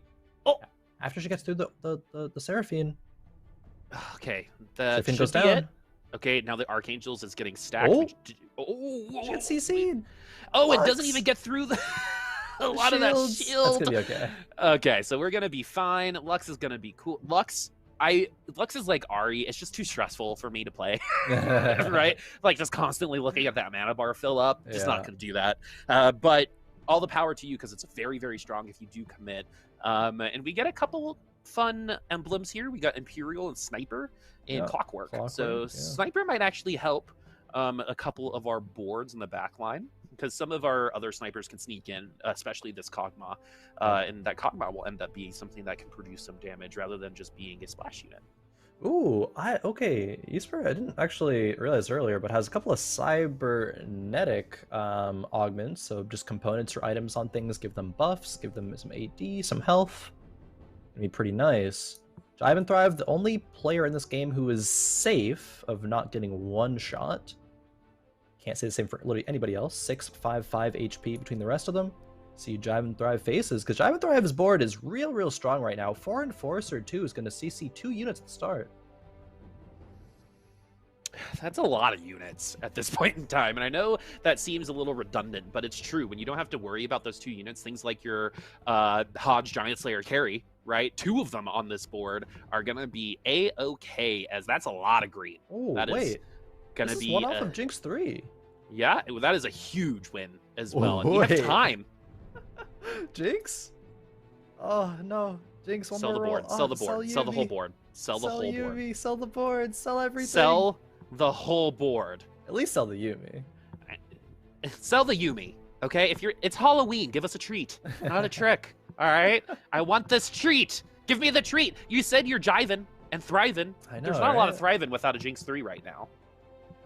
Playing it safe. Man. No fun. Sell the board next time, okay? If I'm ever on a fight night and I'm one off of a tier 3-5 cost unit, I'm selling the board. Worth. Hashtag worth. Oh man, this is going to be an interesting 1v1, especially since that Jinx is still Jinx 2, but that Giant Slayer, again, just so good, and that is gonna be... It's gonna be it. No Jinx 3. There it is. No Jinx 3 for us. So why not sell the Yumi? Anyway. Yeah, I mean, deny the Yumi from the other player. Do you know Jive and Thrive is just playing it too smart. You know what Jive and Thrive gives out? What? Jive and Thrive gives out toothbrushes and fruit for Halloween. That's what he does. Don't like that. Putting my glasses on. Yeah, Don't want to see that. Fruit's pretty good. Congratulations on the win. Dark Boop is coming back. The shades. Yeah, here we go. Back on. Our scores are ready. Let's see how they shape up after our first 2 games. And we have a pretty close race here, Boop, between the top 4, Jive and Thrive at 16, B. Chris and Simon at 15, and Red running our top 4 at 14 points. Yeah, and Jesper in the running for the top 3 for sure, but needs a little bit of help. Basically, wherever the top 4 finish, if they finish in the top 3, they're probably fine. The biggest thing to look at is in which order they're going to finish in, because that is not guaranteed at all. True. We will have to see. Still time for these players at the bottom of the lobby to come back up to the top. Just have a couple good strings of games. It can happen. It's set 6. It's the Wild West. Anything can happen. It's so new. It's so fun. But until then, we'll be taking a quick few-minute break. But don't go anywhere. We'll be back soon with more Fight Night Rising brought to you by Wisdom.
Hello, everyone, and welcome back to Fight Night Rising, brought to you by Wisdom. Boop has gone a step further and is wearing 2 costumes at once.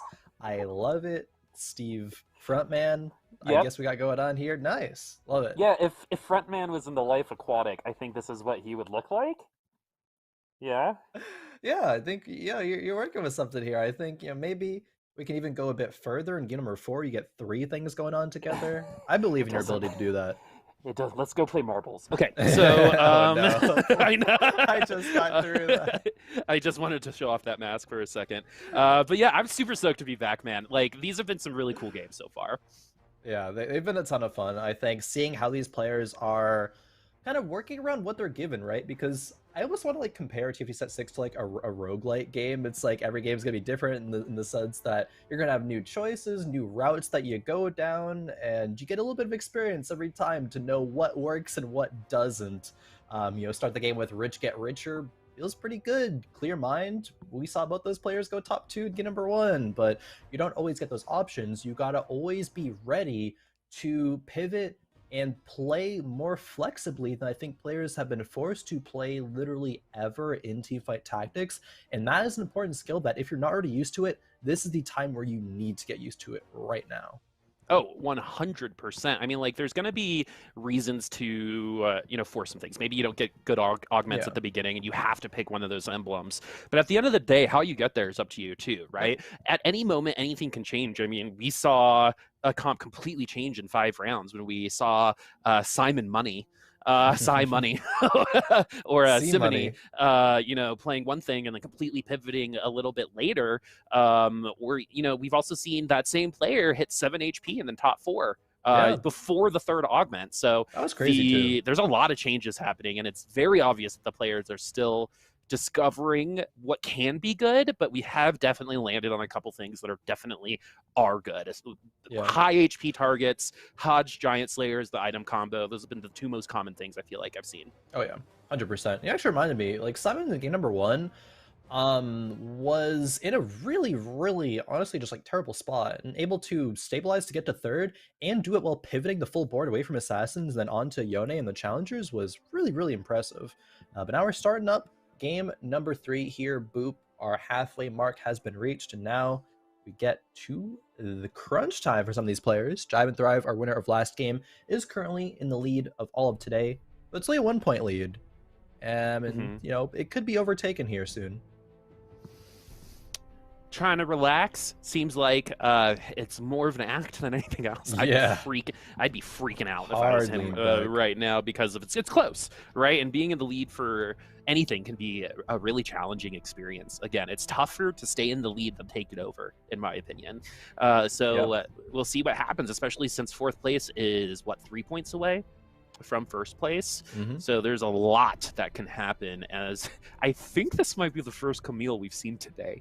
Actually, on the board. Man. Camille got nerfed recently, but I love running just like a carry Camille throughout stages 2 and 3. You just slam any like AP or defensive items on her, like literally slam whatever on her, and she does work. But yeah, we haven't really seen her that much, unfortunately, until now. Yeah, it's a cool idea. I think it's going to be tough. Whenever a 1-cost unit is too strong, I think that's just scary. Oh my goodness, tier 3. Okay. To start. Enforcer Soul is interesting. Chemtech Soul is probably a bit better and more consistent, and players know how to work around it. Loaded dice, however. Interesting. This early? Yeah, it's probably not good early, but I'm trying to think about, right, if you're going for like a 1-cost like reroll comp, maybe it's actually like kind of worth it. I actually don't know. Like, I haven't seen that scenario enough to know if that's good or not. But we actually go with the Enforcers early. Okay, interesting. It's a free trait, right? It's free CC, and so that would have been really nice against, Jinx potentially, if we were able to land it on her. So we'll see what the Enforcers do. But this kind of does lock us into a couple comps. Sisters might appear here. I believe we can Imperial from here as well. So we'll see where this eventually does go to as we pre-level as well. Yeah, I want to say that I don't think this locks Jive and Thrive into anything. I don't think you're pressured to run the other 2 Enforcers. You can literally run no Enforcers, go whatever comp you want, and just have that quote unquote like just free CC with you the whole game.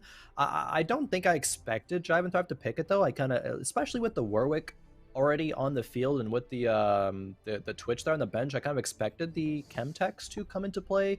Get a super early 5 Chemtech, like that's really good with Warwick. The items didn't lean towards that, but the route, I suppose, because of the items ended up going, is just the more flexible one where you can really still go a lot of different directions. All right, so we're gonna put our scrap onto Ezreal. Oh, nice early one for Ezreal. No damage, but if we didn't have such tanky frontline here, my goodness, that might have been a little bit better as we were able to get our attack speed faster. But tier 2 Darius, that's oh, and we got the scrap emblem on over there. So we're gonna. Oh no, that's Innovator. Innovator. Yeah. That is Innovator. So we got the Innovator emblem over there. So we might be seeing a bear here, as we also have now a Darius on our side. Simon got Windfall. Actually, it's the one that I believe you get a bunch of gold. I think that one's Windfall. I mean, there's no other way that Simon could have gotten this much gold. This is literally almost 40 gold on 2-2. And that's a lot. That is a lot. This is and the concerning thing though is that I think it's easier. It's obviously easier to win streak from here. A lot of people would take that money and use it. But what we're doing here for Simon, or Money, as I like to say, is lose streaking. And so you can lose streak from here too. There's nothing saying that you have to win streak with all That's this true. money. You're still going to make the money in the same amount of time if you lose streak. So we already lost streaked, and this is actually a pretty good loss. Not bad. Killed 2 units. Still making 30 gold at 2-2. Absolutely crazy. All that interest to start, but again, everyone started with a tier 3 augment, I believe. So there might be someone else in this exact situation. 88 HP, lose streaking. I say we don't do anything. We literally just lost that last round. Tier 1 Ezreal's not going to kill anything. I could come up on the convergence and just hold his hand probably. And so I would attempt to start lose streaking continuously, probably till Krugs. I think actually Simon is honestly like not the weakest. The Darius 2 and Ziggs 2 are honestly like this matchup here is winnable for Simon. Less so because the Ziggs gets hooked in. We'll see what happens with the Darius though, because there's not that much damage that this Darius is going to be. If he gets another ultimate off, no, okay, he doesn't. So maybe another perfect loss for Simon.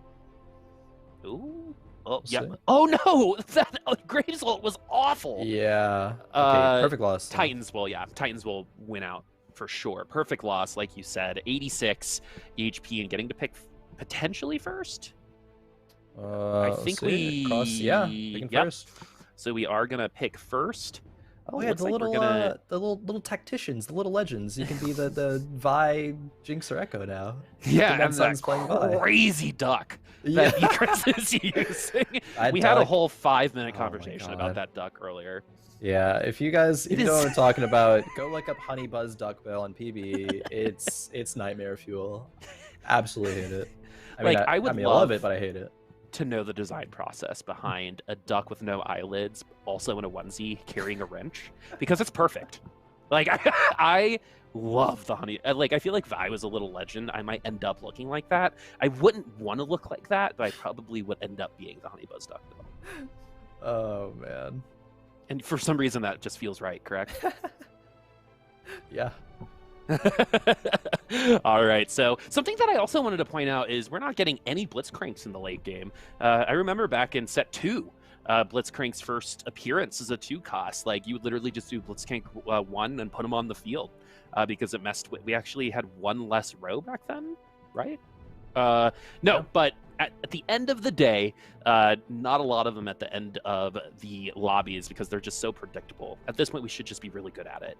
As the Sunfire cape on the Ezreal finds a lot of value. Yeah, him getting hooked there is actually good because the Sunfire survived the whole time.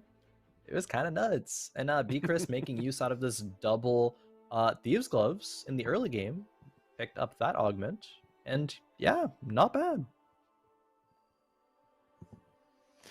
Let's see. Ysper did have the Innovator Soul, so 2 free Innovators.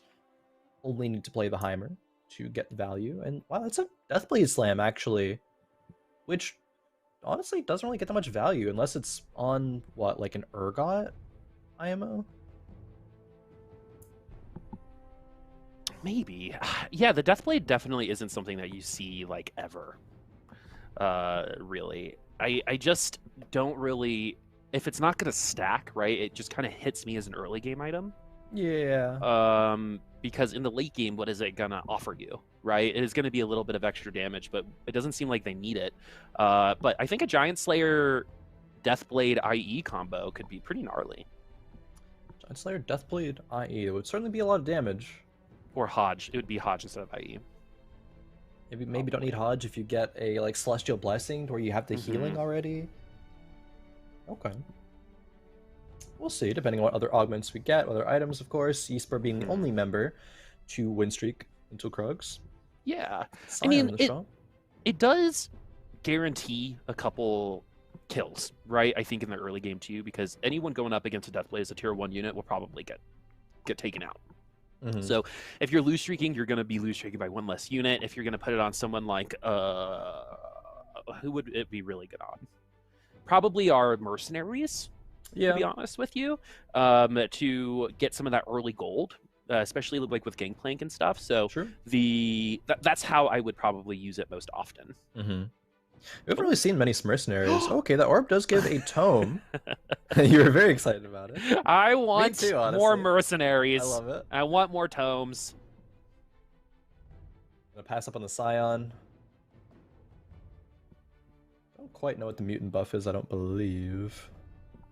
I need to like actually train myself to like look at everything the players are looking at because there's so much useful information. Like specifically the mutant one, like things like that. Scouting is now more important. Yeah, right. Like because you're not just scouting synergies, you're scouting social where the spotlight is, where you know you're that's exactly you're scouting a lot more right now. Yeah, you're scouting just a lot more. So and that's why the early game again isn't a cakewalk. It might end up being that, but the big thing is that you still need to get all that context and that information because it is super important, because if you lack that information, it is going to actually build upon the rest of the game. I love that Ysper leveled up level 6 on 3-1. I always say it, to protect the win streak. Put in a Kog'Maw and made a Sniper TF. I think this will probably be the literal only time we ever see these specific 3 items on a TF, between Deathblade, Sniper, Emblem, and a bow. But it's working. Hey, if it ain't work, don't break it. If it works, don't break it. If it ain't broke, don't fix it. That's what it is. There you go. That's what. I thought you were trying to make up a new one intentionally. No, I might have just spent too much time in college. All right, so we still have the Camille in the front line. We've got our innovators as well. I don't think we've seen a bear. Definitely haven't seen a dragon yet. No. We've got the IE Bloodthirster on the Ezreal. So that's going to be one of the harder hitting Ezreals that we see. And we do have Scrap too. So that could be a Hodge. Jewel Gauntlet. Which, yeah, could be worse. But we do avoid the Blitz Hook as well. And this Ezreal is starting to push a lot of damage. But, you know, you want to see the difference, right? 177 crit for this Ezreal. We were seeing auto attacks with 400 crit with Jhin, like later on in the game as a tier 2 unit. So this is good for now, but is gonna fall off. Yeah, it turns out the Jewel Gauntlet's a bit better than the ZZ Rot on Crispy Burger's Ezreal. Unfortunately for Crispy Burger, having a little bit of a rough night. Did say, I believe, that she hadn't played that many PvE games leading up to this event, but learning every single game. And then some now 2 tier 3 augment. Yeah, this is a crazy game. Celestial Blessing 3, Exiles 3, but okay, going with the Thieves Gloves, just wanting some more just raw board power. That makes actually complete sense, especially with the Innovator board. Yep. Because the Innovator boards don't actually have a lot of inherent damage. You can see it right now. So getting those Thieves Gloves might be enough. It's a game of inches in these augments sometimes, right? And when you're going to get, I'm assuming 3 tier 3 augments in this game, everyone is going to be overpowered. So how are you going to get better than that? Well, you got to take those inches away. And so Eventually, these scraps just aren't going to cut it. Eventually, this Camille just isn't going to cut it. But for right now, these Thieves Gloves might be enough, especially with the Giant Slayer roll on the Orianna and a Rageblade roll on the Camille. We might get a couple more ultimates out of it. It definitely was already kind of not cutting it for Dim Dam Sum in stage 2. That's why, you know, he's at 58 HP right now. Esper did get knocked off of 100 HP. See if these two Thieves Gloves are going to be enough. It's going to make this Camille a lot stronger. I mean, same with the Orianna. Auto attacks are going to be, you know, Runids, Giant Slayer, and she gets her ulti off. A lot of damage. I think with this Ezreal, yeah, it's going to be enough to stabilize. Just a couple more autos, one more spell. There we go. Yeah, that's going to be happening a lot, where it's like, it's going to happen. Just wait for it. And here we it. go. Yeah, we got it. The whole pitch high to pitch low, that's probably happening a lot. Oh my goodness, the econ little buttons say Vi on them. Oh, do they really? I think so. Oh my god, I didn't notice that. I thought it just said 6 for set 6. Oh. It could be They both or. might be right. Yeah. I'm sure someone in the chat knows what it's supposed to be. I've never noticed that before. Yeah, it definitely says VI on there, on those little tokens. Yeah, right there. So, I don't know, maybe it means 6 or Vi or both, because Arcane's coming out. Imagine Dragons, first good song. Wow. And I know. That was aggressive. I don't know what it is about the Imagine war Dragons. today. They make me angry. I think there was like a concert where he wore these like little black shorts and he was like screaming, and I'm like, I don't know how to I don't know how to feel about this, and like hitting a bass drum, right? Yeah. And it was just a lot. It sounds like a lot. Yeah, it was a lot, especially for Imagine Dragons. But less about Imagine Dragons. Yeah, more about JID. Got a JID feature on it too. Had a nice verse. It was dope. But anyways, back into the actual game here. That verse was nuts. Yeah, it was pretty good. They dropped the music out at the end. It was sick. QSS for this Ezreal, so we could have put him in the corner, but instead we're going to keep letting him ramp up.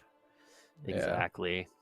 The Camille is going to get the Zephyr and does help at the early game. Nice little bit of health regeneration there. And this Ezreal at 3-5 should be it should be enough. Really good timing on walking up in that row. I think we did get a couple of damage, but that might have been from the Swain, as that's going to be a loss for Hyperspace, who's been doing pretty well this lobby so far. Dim Dan Sum, starting to stabilize. Crispy Burger doing the opposite, unfortunately, as it's going to be first place at 86 HP. It might be because of the Honeybill, but the Jiving Thrive haven't quite the day so far. Has, I think, won or been top 4 so far in both lobbies. Yeah. Or no, 5th maybe in the first, but it was 4th. Very close. It was 4th. Okay. The first lobby, because they are in 16 points in the lead total. Hyperspace having 4 bodyguards. Don't usually see that, but I actually do like 4 bodyguards, especially in the early game. Excuse me, because you're not going to run into that much, AP damage. It's mostly going to be AD, and of course, bodyguards good against the AD damage. 200 armor. Okay. Bodyguards can be a nuisance, that is for sure. And a lot of those units are pretty just good in general, as it's going to be Deathblade, Sniper, yeah, Twisted Fate. Again, in theory, it does sound like that would work. That's something I would totally build in a game, and then realize why it doesn't, and exactly the same time that we probably did just then. If we get too close, it's just no damage at all. So the Sniper emblem, nice, I think, for a little later on, but we're going to start transitioning. We've got 6 Chemtechs on this board, and I think they're going to explode. Are they? What are those augments? No, I don't think that's Chemtech Soul. I don't actually remember what the flag is offhand. Is that you? Oh, I think it's you get another unit on the board, because there's 7 units on the board. He's level 6, so yeah, that's going to be +1 to your team size and Chemtech Soul. Okay. I love Zach's little dance to turn into a bubble.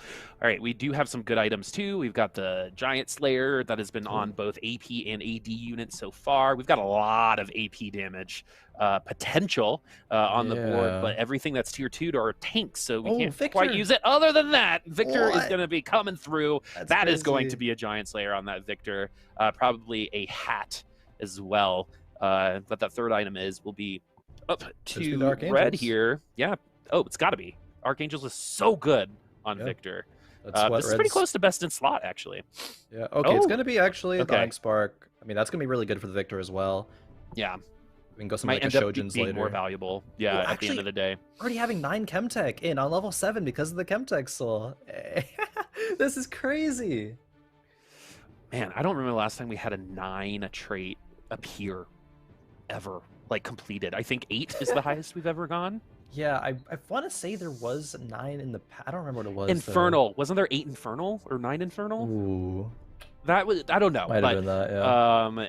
If that is going to be it, what we just zoomed on is a beautiful item combination, especially with these particular units. 9 Chemtech, that is insane. As Psy Money will be hanging out with us for a bit. That's a Seraphine for Crispy. So that's actually going to be really nice utility. We haven't seen a single Akali so far today, not in any Syndicate, it's not in any Assassin builds.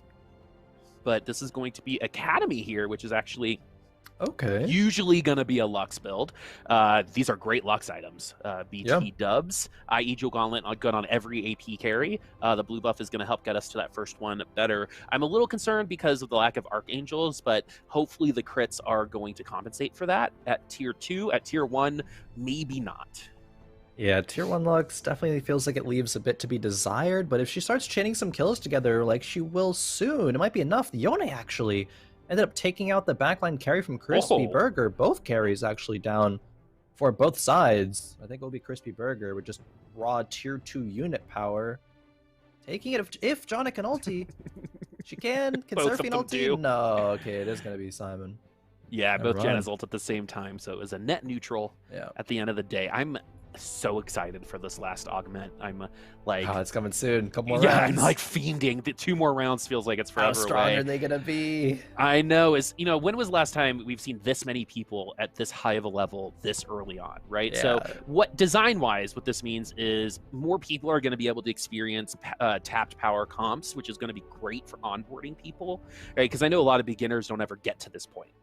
Right, where they feel like they're the most powerful, because what they feel a lot of the time is my comp is powerful now, why isn't it later? And I think with augments and stuff like that, it just makes it make sense. But there's so much skill expression that can be said with all of these combinations too, that it's very rare to benefit both beginners and pro players. And I think this set might actually be the one to do it, as we do have tier 2 Lux now, and look at the difference. Yeah, and Arcanist. I don't know if Arcanist was in the last round. It might have been, might not have been, but either way, Lux 2. Big diff.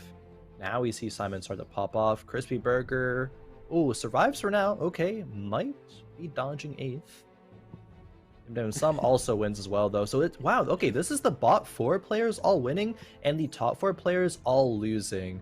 And I think that really that's very telling of this lobby and where it's at, Boop, because the bot 4 all pressured to roll it down, stabilize their boards, but the top are all comfortable with just kind of riding out their strong opener as far as they can, and now utilizing their HP as resource, right? And they're all going to meet in the middle eventually, right? This game will naturally put everyone back together. Usually at like 5-2, 5-3, everyone will be within 15-20 HP, which I think is an appropriate place to be. So 4-5 here. We have one outlier, which is Drive and Thrive, who did just lose. But didn't do a lot of losing before that. And then everyone else kind of similar. And then there's Crispy at 3 HP, but did just win that last round. True. Drive and Thrive. 4 Enforcers are being played, using Trundle as a bit of an item carrier right now. And I feel like Drive and Thrive does such a good job at just playing a strong early game board, even if it's with units that don't typically carry, because you're able to play so many good synergies just around them, like 4 Bruiser, 3 Chemtech, and we have Mundo, Trundle. They're not really, super big carries, but Drive and Thrive is making it work. They're good enough. Making it work. That seems to be kind of like the theme of today, right? Like you got to make it work. Everyone is on even footing. That Caitlyn, again, some of these TFT units playing better than I do on Summoner's Rift. I know. I don't know if I can. Yeah, that sidestep was very important, especially since she got to ult too. So she ulted, then sidestepped. It was perfect. Crispy Burger did lose. Here's our third one. Windfall, new recruit. Oh, that's a Fawn. And a scrap soul.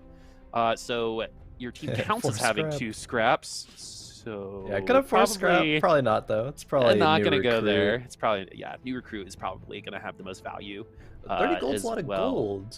Could just go to 9 with that and have better shots. Oh, that's true. And we're not at 50. Yeah, we're no, not probably, at 50. It's probably new recruit. I wonder actually what the consideration is here, but yeah, new recruit.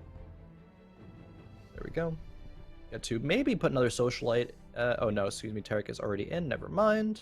Just playing another Mundo for now. Dive and Thrive not willing to roll down. Wants to wait until after Raptors. I can't believe we got 3 tier 3 augments. Yeah, this I've is not gotten to play one of these. I love these games. You know, if we get a tier, it should be the code for we're gonna get 3 tier 3s as if the first carousel starts with all spats. Yeah, I think that should be all. See, it all totally says Vi. Crowns. It's Yeah, definitely Vi, not 6. So. But I don't feel but it is incredibly out of touch.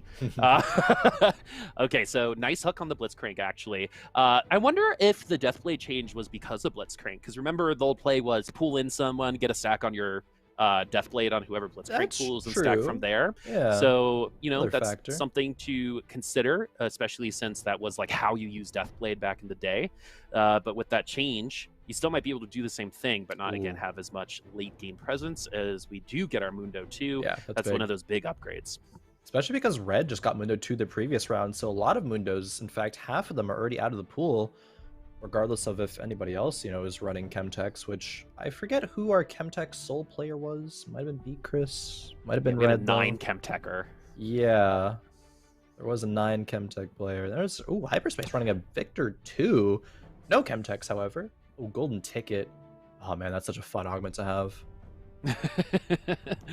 Oh, lots of items here. Oh man, that's rough for the board. So whenever you see first place get that many items out of that last round, like that is unfortunate for everyone else that they were doing this well up until this point. Yeah, with only not even 4 completed items. Yeah, and so great. that just goes to show how strong 4 Enforcer could be. And remember, we got that Enforcer augment first, so we went that direction and we stayed there. Yep. Probably looking for a Jinx, I would imagine.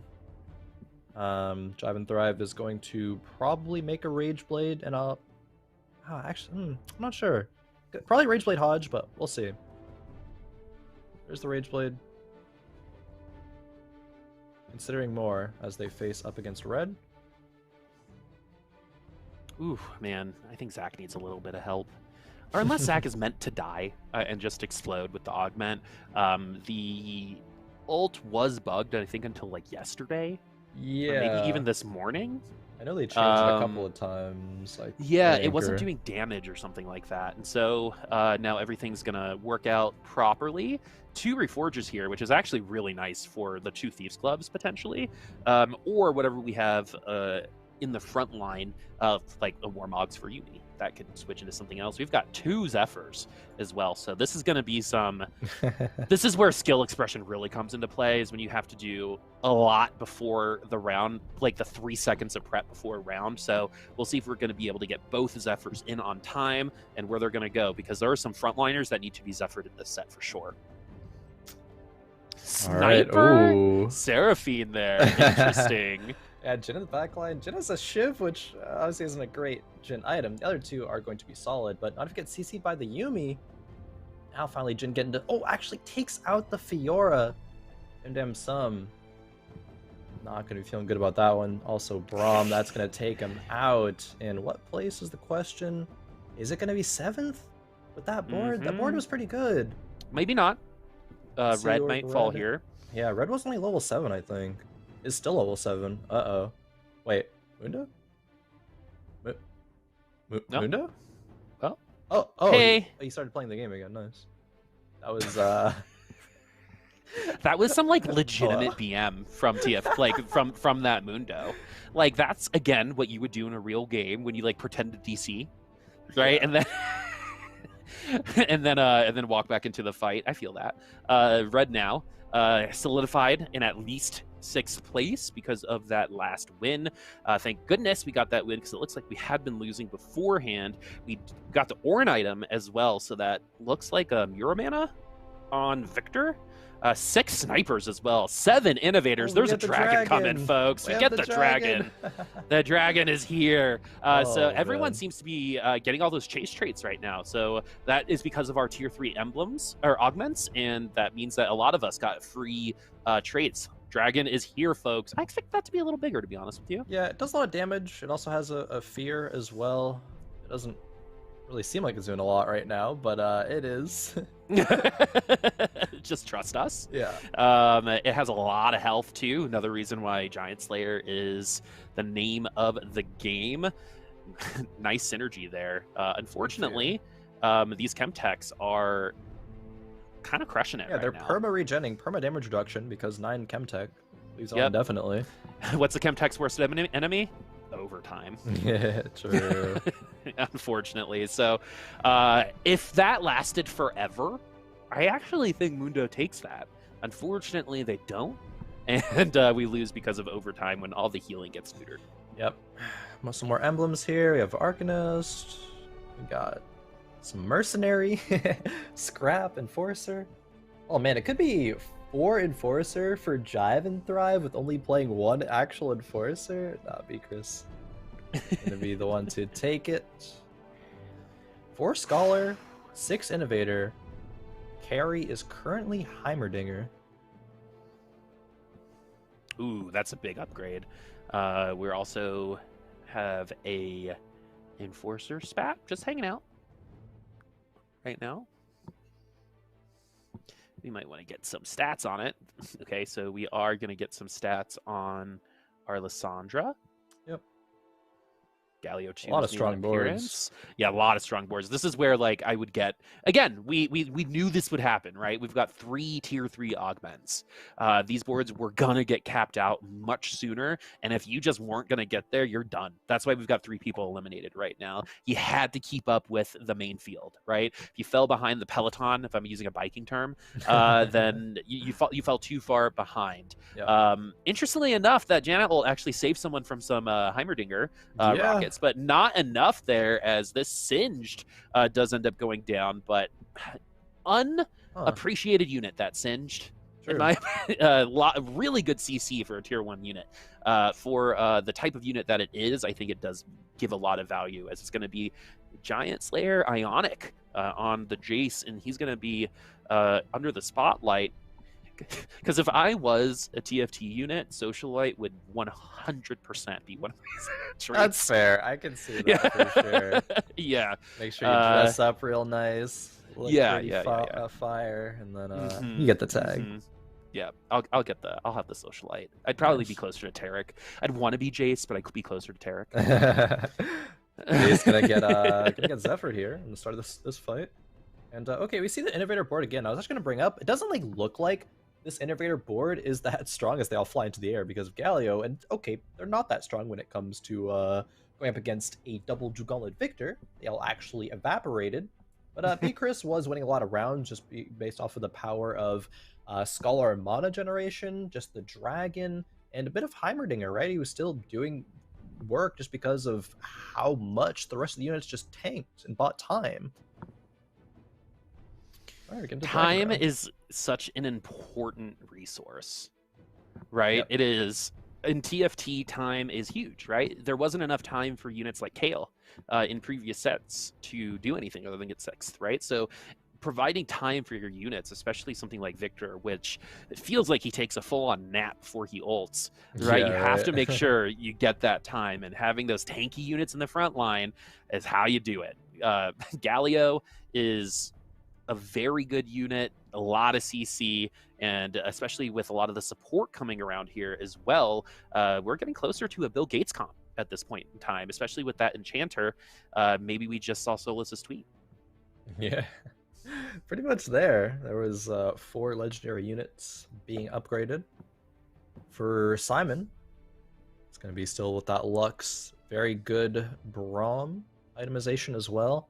This isn't a board that's like super late game fully capped. Like it doesn't actually feature any legendaries besides for the Yumi 2 and the Kaisa, I guess, but they're not really the main focuses of this comp. It's all Braum, it's Lux, and Yone as well as the third one. With some really good items in Yone. We haven't seen a true carry Yone at all. That was a lot of damage really quickly. Yeah, fast forward, a lot of damage. And you look over at the HP boards, we had a red fall. That's not good for you in terms of the standings. Psy Money is going to continue to stay on fire. And just to show how close this lobby is, we're on fire at 20 sub 30 HP, right? 12 HP for Jesper, 6 for Psy Money or Simony PB. I love pretending that I don't know how to read. I don't know why it's so funny to me. It's like one of your favorite things. I know, right? It's just purposely mispronouncing something. Thornmail and that Galio is going to really stink for our IE users. It's going to help against this Lux. So, and this Lux, especially in the hyper late game, would like to move into a tier 3 Lux. It will just get bodied by things like Victor if they don't get sniped. So we need this Lux to snipe the Victor. Oh, it's gonna do a lot of damage here. There's a lot of things getting clumped up. Oh! CC'd Victor. Oh, he got it off! Oh no! Now the board just melted. Oh, that was close. Yeah. That Victor almost straight through. We've seen some amazing Summoner's Rift play on the Convergence so far today, and unfortunately that wasn't it. And these, Victor has been, I think this kind of Victor Galio combo has 100% been the star of today. Victor has been the most successful 5-cost unit, in my opinion, so far today as well. It's just that Giant Slayer Jeweled Gauntlet combo seems to be rough to deal with. And if you don't burst him down, it's over. Yeah. Unless you have one yourself, right? Definitely. Now it could be our final round of the game all of a sudden, actually. Jive and Thrive versus Hyperspace. Jive and Thrive. Pretty solid Jinx build here. But the Victor gets Enforcered. Might be the difference. Oh, Jinx gets CC'd. Victor gonna get the cast off. He does! Where the laser's gonna hit. Oh, it's not in time. Oh, dropping Hyperspace to 1. Okay, I love when we get like a 1v1 and there's one more round and we get a carousel round before it. It's like everyone gets like their final, they're getting into battle. It's the last chapter of the game, right?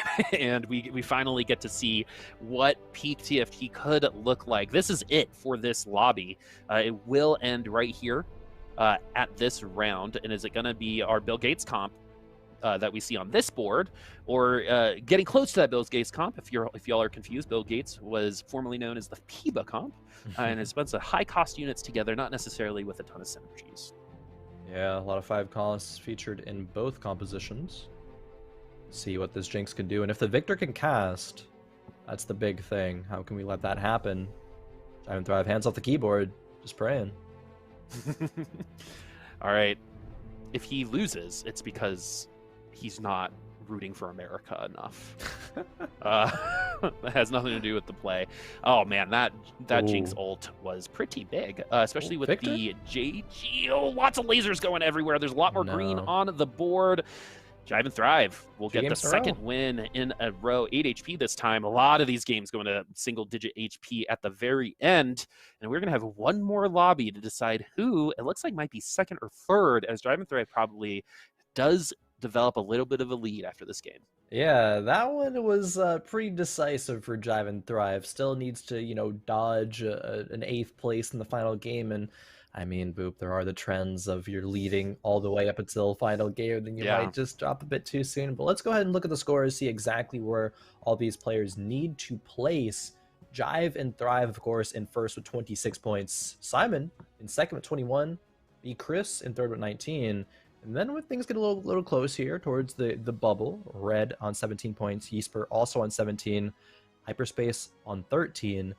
Fortunate day for Dim Dim Sum and Crispy Burger. Cannot make it into the top 4, but everyone else can. Everyone else sure can. Crispy Burger having a little bit of a rough day. I think she'd probably say the same thing to you. I mean, PBE is PBE, and sometimes you just don't get enough time on it. And it is unfortunate because Crispy was playing, she was tracking really well. Oh yeah, set 5 play was pretty good. Pretty immaculate. Was probably going to win the week that she wasn't there, in my opinion. I know. I think so. It was like third, then second. I was waiting for the first place. I was waiting for that week, but maybe in the future, when more set 6 time is, because set 6 is really new, right? It's only like what, like a week old at this point. It's yeah, we'll see in the future. But for now, it's really just going to be all eyes on Jive and Thrive. And if Jive and Thrive is able to maintain that 5-point lead, if Jive and Thrive bot fours, then things can get a little bit spicy. Simon or B Chris, maybe even no. I think I don't know. It goes to tiebreakers to the point if Red or Yeasper wins, and Jive and Thrive goes 8th. So I don't want to mess with tiebreakers right now. Math is hard. But the math that does work is if Jive and Thrive top 4 is we're gonna win. So you just got a top 4. So this is not the time, right, to sell all your units for Jinx. Sure. This is the time. Like you should have done. You would have just gone 2nd instead of 1st. We would have had a couple more less points, but it would have been fine for the memes, for the lulz. It would have been legendary, especially if he hit. Right? Imagine if he sells the Yumi and hits. And then still wins. Just style points plus still exactly. winning. Plus you get the Reddit clip. You know, it's everything everything you'd ever want and dream for. Exactly, the Reddit clip. That's how you know you made it in the minds of faceless internet people. Yeah. No mercenary play today at all, by the way, which is a little surprising. Disappointed. I know, it's fun. It actually functions very similarly to Fortune, which was voted the most favorite synergy of all time. That's a mercenary. That is a mercenary. We have 2 mercenaries now. We did just pick up another mercenary. So this is the game Jive would play mercenaries, but also not, if that makes sense, right? It's mercenaries, a little risky. You could go to Merc Jail, right? Just like you could go to Fortune Jail. Yeah, it's we are in the same spot with that this time. But if you get mercenaries early, right, and you get a GP as your 3rd mercenary, you're gonna be making a ton of money. So because GP drops money when you take it, so we might see an early level here if we're really committing to it. But we've got weak spot. Thrill of the Hunt is what it's called, and makeshift armor. These aren't tier 3, friends. They probably seem incredibly underwhelming, but this is what is supposed to happen in these games. Is we do have that Alawi 2. Alawi 3. If only. No, gonna sell the Misfortune off either. Yeah, Jive and Thrive does not want to run mercenaries. Not really a surprise. Let's see what this next PvE round drops. Maybe an Archangels. Saw a lot of slams from Archangels today so far. So if you're worried about the remake on that item, don't be. It seems to be in a much better place, actually. To be honest with you, it just makes sense to make it time related, especially since a lot of these rounds do end up taking a good amount of time. Yep. And with an Archangels, it takes exactly 8 seconds for Lux to get to her ult, so she'll get 2 stacks of it, which is what we found out a little earlier.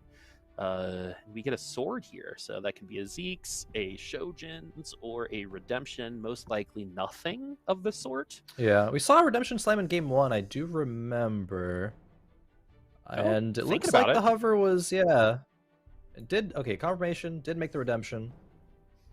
Simon is going to take the Socialite Heart, and so we see Socialite Hex is in the 3rd row. This is an interesting Hex. I think you can work around this one. It's a frustrating Hex. I think the 3rd row is probably the least understood row of TFT. I agree. I'd agree with that. I think. Yeah, because again, this 3rd row didn't exist in set 1, right? And I think that when we added it, there's so much space, and so now there's usually the most space in that 3rd row. So how you use it has been very interesting so far. Yeah, it's weird for snipers because snipers obviously want to be as far away as possible, but it's in the 3rd row and running snipers, but twin shots as well, of course. Oh wait, what?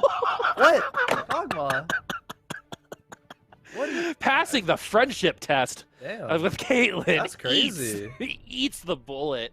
No problem at all. Again, I was playing an ARAM with my friends the other day, and a Kate tried to ult me, and 3 of them could have stopped it, and none of them did. If I had that Kog'Maw on my team, I would have lived. Oh my god, it almost honestly looked like, because didn't the Kog'Maw needed to, of course his ult just ended. It looked like, I mean in my mind, the Caitlyn just grabbed the Kog, it was tank this for me, you need to. I need to be the one to survive this. Exactly. Oh man, Caitlyn must have some blackmail on this Kog'Maw or something. Something like that. That's Kog'Maw skin, by the way, other than Pugmaw. That's a good one. It's adorable. People are consistently not playing around Blitzcrank in the early game. Always getting their carry hooked, it seems like. Obviously, Dim Dim Summon's only level 3, so it's hard to. But gotta be Thinking about the Blitzcrank factor. Some of us are still getting used to it. I know. You know, it's been multiple games in a row where I'm like, oh, Blitzcrank. It only happens once, right? But it happens to you, and it could you know, hurt your mental a little bit later. But putting Blitzcrank in the front row was the ultimate evolution of Blitzcrank in the past. He kept getting further and further up front. Used to like just hang out in the back corner and pull whoever that was until people started putting tanks back in the day. So we're moving him around a little bit more, especially in these rows. That's a second Blitzcrank in the front row, I believe. We've got B Chris and Dim Dan Sum here potentially picking first on this carousel, but we have 2 upgraded units here and a Quinn with some items. This might be a win. A lot of pairs. Quinn getting hooked. Okay, Carrie getting hooked for the 2nd round in a row from Dim Dim Sum. Maybe they don't want to win. Maybe they want their Carrie to be hooked so they lose rounds, but it still might be a win regardless, as it looks like it will be versus Drive and Thrive, who is not very strong. A lot of pairs on Dim Dim Sum's bench as well. There's the Singe, there's the Cassidon, and then Zach is a pair as well. Also, they have Chemtech Heart, so we know that Dim Dim Sum is probably going to go for Chemtechs. Unfortunately, all the pairs we did make were not Chemtechs. Yeah. That's like that's the ultimate low roll, is what it feels like, is when you kind of beef your opening augment, especially if it's tier 1 and you just don't use it for a couple of, like, basically this augment has not been used for 3 rounds, right? It just hasn't gotten any value versus other people who maybe are, you know, Crispy Burger's got 3 round wins in a row. And so it's definitely affecting us. But maybe we can start streaking from here. I hate winning or changing my streak on this 3rd round. I don't know, it bothers me specifically. Yeah. So we'll see what happens. Whatever we do in the 3rd round is what we want to continue doing going into the PvE round, in my opinion. We'll see if they purchase XP, because not a lot of gold that Dim Dim Sum has to work with right now.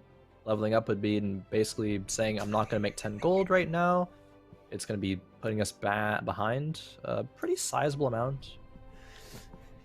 Okay, looks like they're going to remain on level 4. All right, so if we reset our econ, it's not the end of the world. At least we're at 10, and we need to win 3 in a row to get to our econ, but that would bring us to PvE. Specifically, IE Jewel Gauntlet for the Caitlyn. That is actually a nice little combo.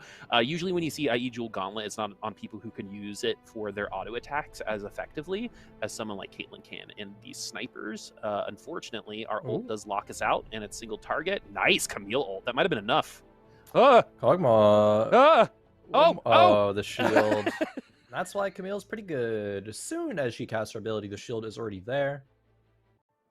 As opposed to, say, units like Leona, who, when they cast their ability, takes a couple seconds for the shield to appear. And Dim Sum might actually continue to win streak until Krugs, with only being level 4.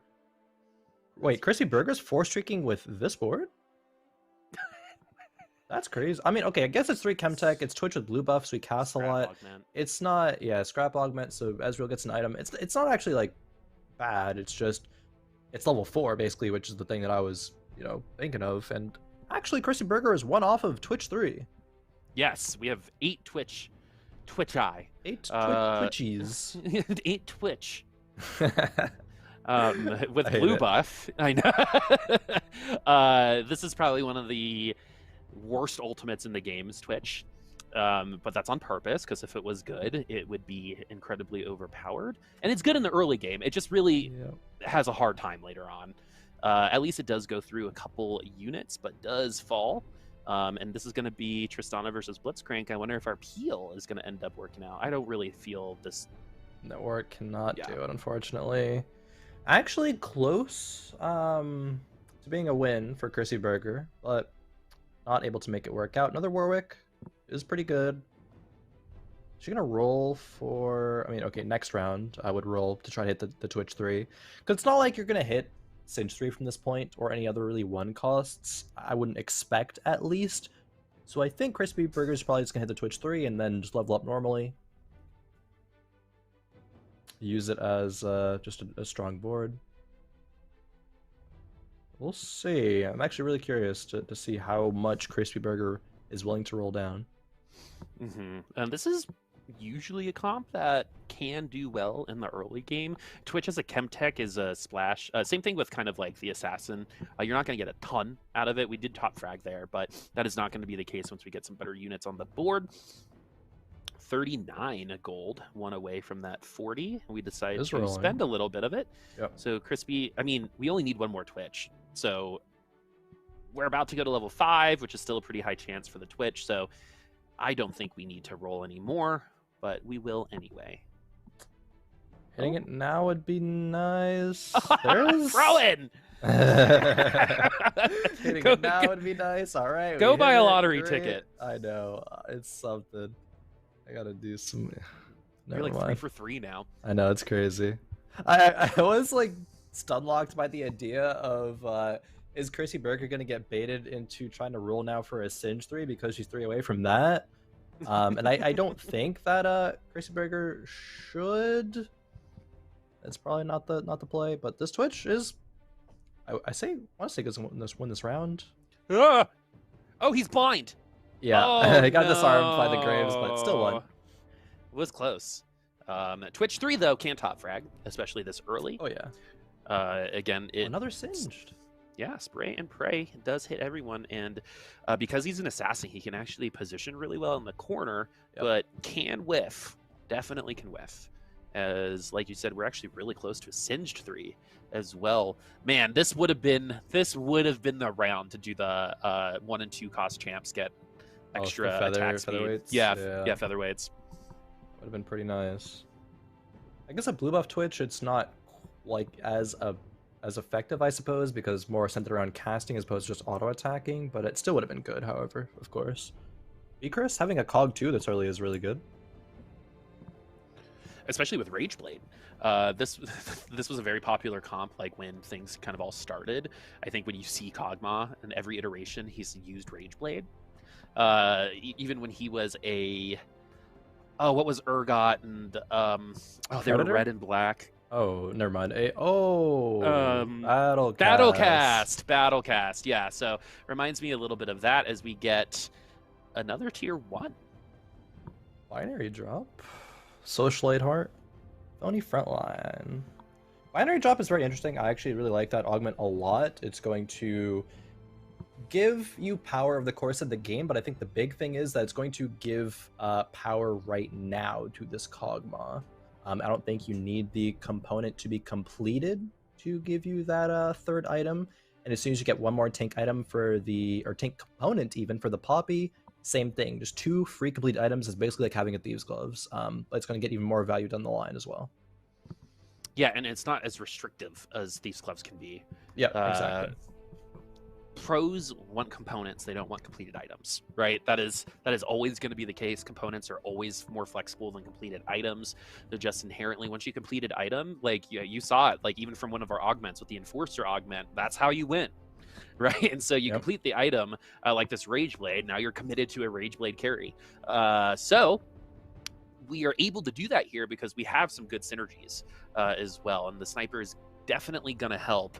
It's funny though whenever you see snipers with Blitzcrank, because that's not how that works. Unfortunately, it's actually gonna make you do less damage. Oh, this Twitch is so good early. He's just not dying. He barely dies at the end, but it's not enough work. Even with Chris getting binary drop and getting a Last Whisper dropped in for the Kog'Maw, it is not enough. I don't really think a lot of people have a ton of armor right now either, so Last Whisper is going to get better as... Yeah, not that much value right now. Yeah, like we weren't facing Poppy 3s. That is true. Very true. Yeah, so we actually probably get more value out of like stats out of Giant Slayer for some units probably versus the Last Whisper. We also still have the sword on it that could become a Bloodthirster or an IE or probably a Giant Slayer. Yeah, with probably Giants. There's a Rage Blade, make it a Giant Slayer, make it a Hodge, complete the trifecta. No, but Giant Slayer might legitimately be in every patch of this of the set. Maybe it gets nerfed again. I mean, we'll see. I have a feeling. You know how when things get really hard to patch, they start doing like very specific numbers. right? Giant Slayer is going to be like when they have 1,964 health. That's when it's going to start working. Yeah, 'cause it's like, oh, that's the break point where this one specific unit who it counters like gets more health than they need. So it's and there's just so much health in this set, probably more than we've ever seen. So it just makes sense. It's an easy slam too, because you know you're going to get some value out of it. Not like in the last set when almost everyone got subjected to the Giant Slayer at the end of the game, like any tier 3 unit would. But this time around, you're going to get it a little earlier because some of these units are inherently a little bit tankier, like your Cho'Gaths and your Scions.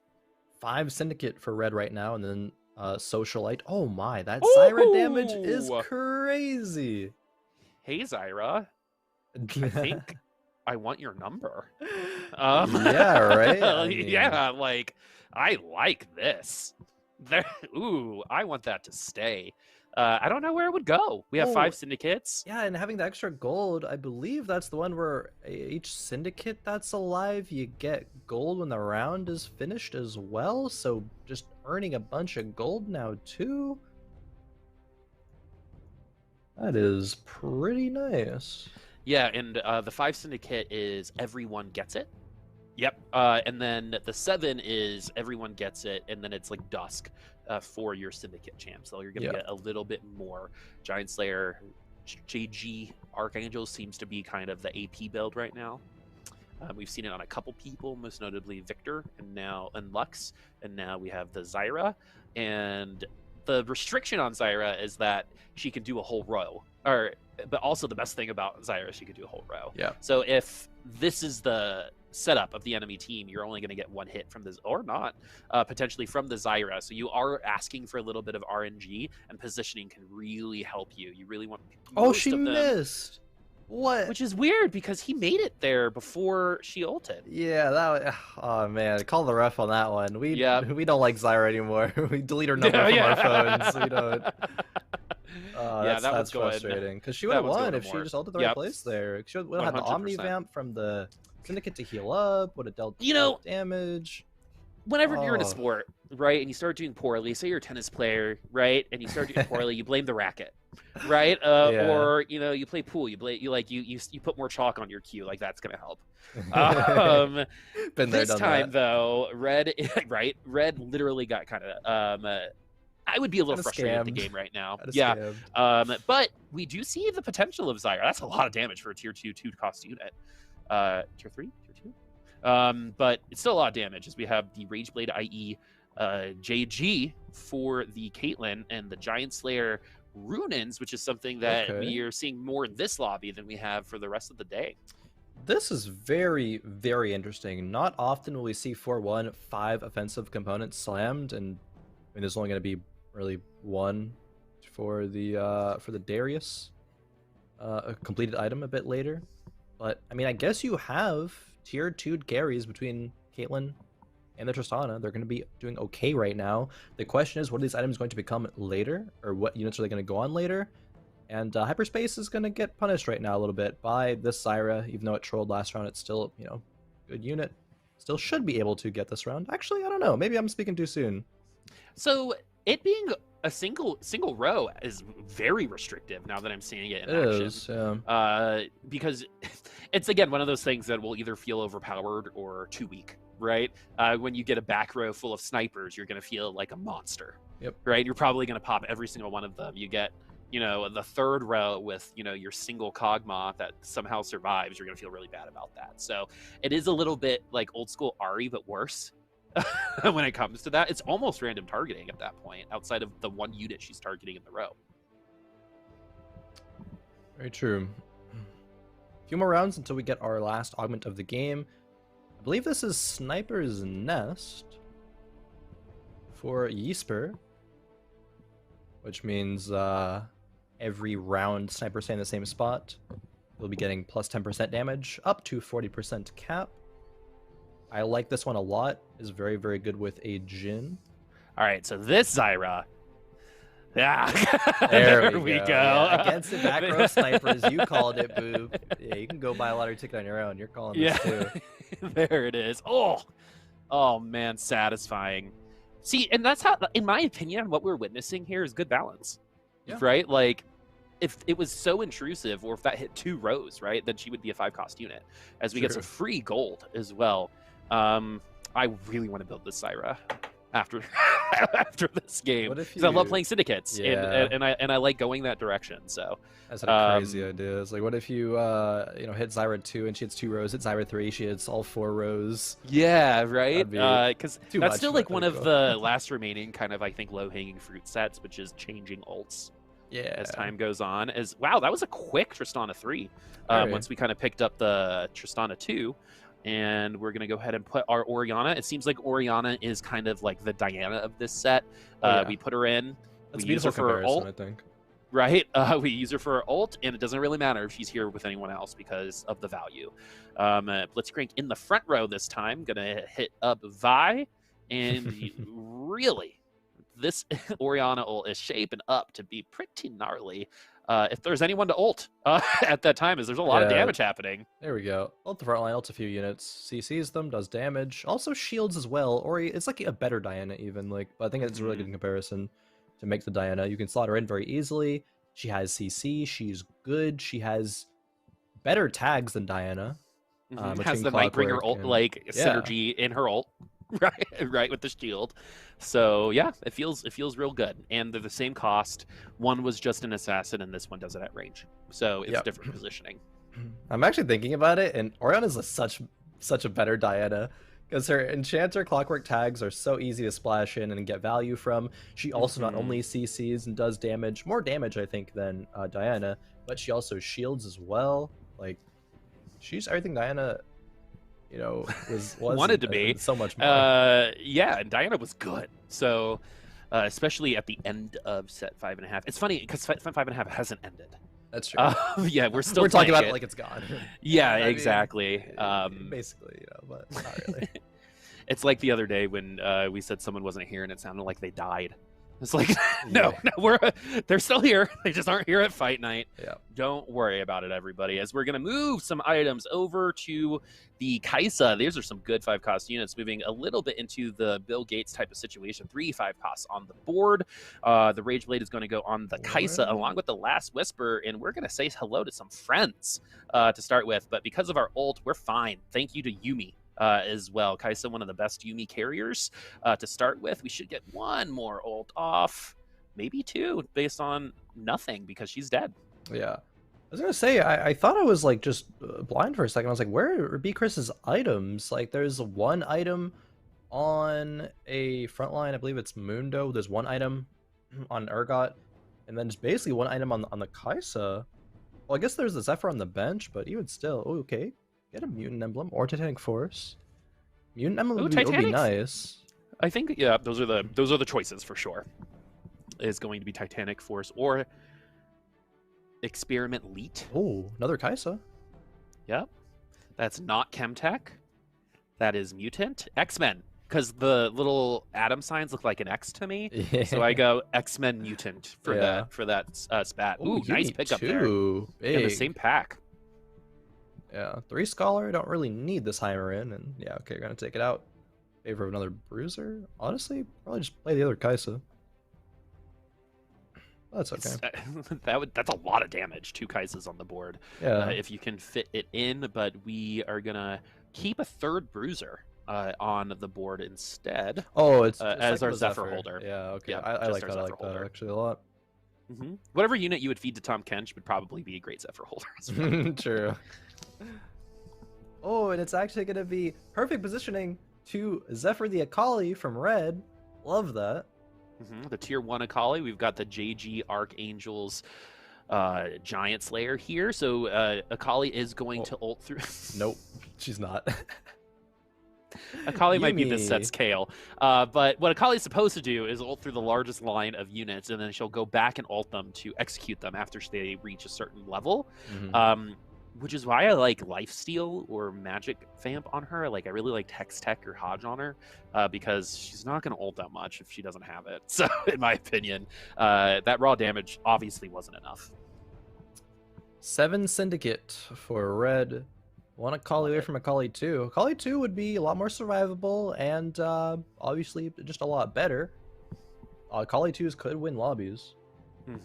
Unfortunately, I feel like Akali 2 is the 5 cost that avoids you if you want her.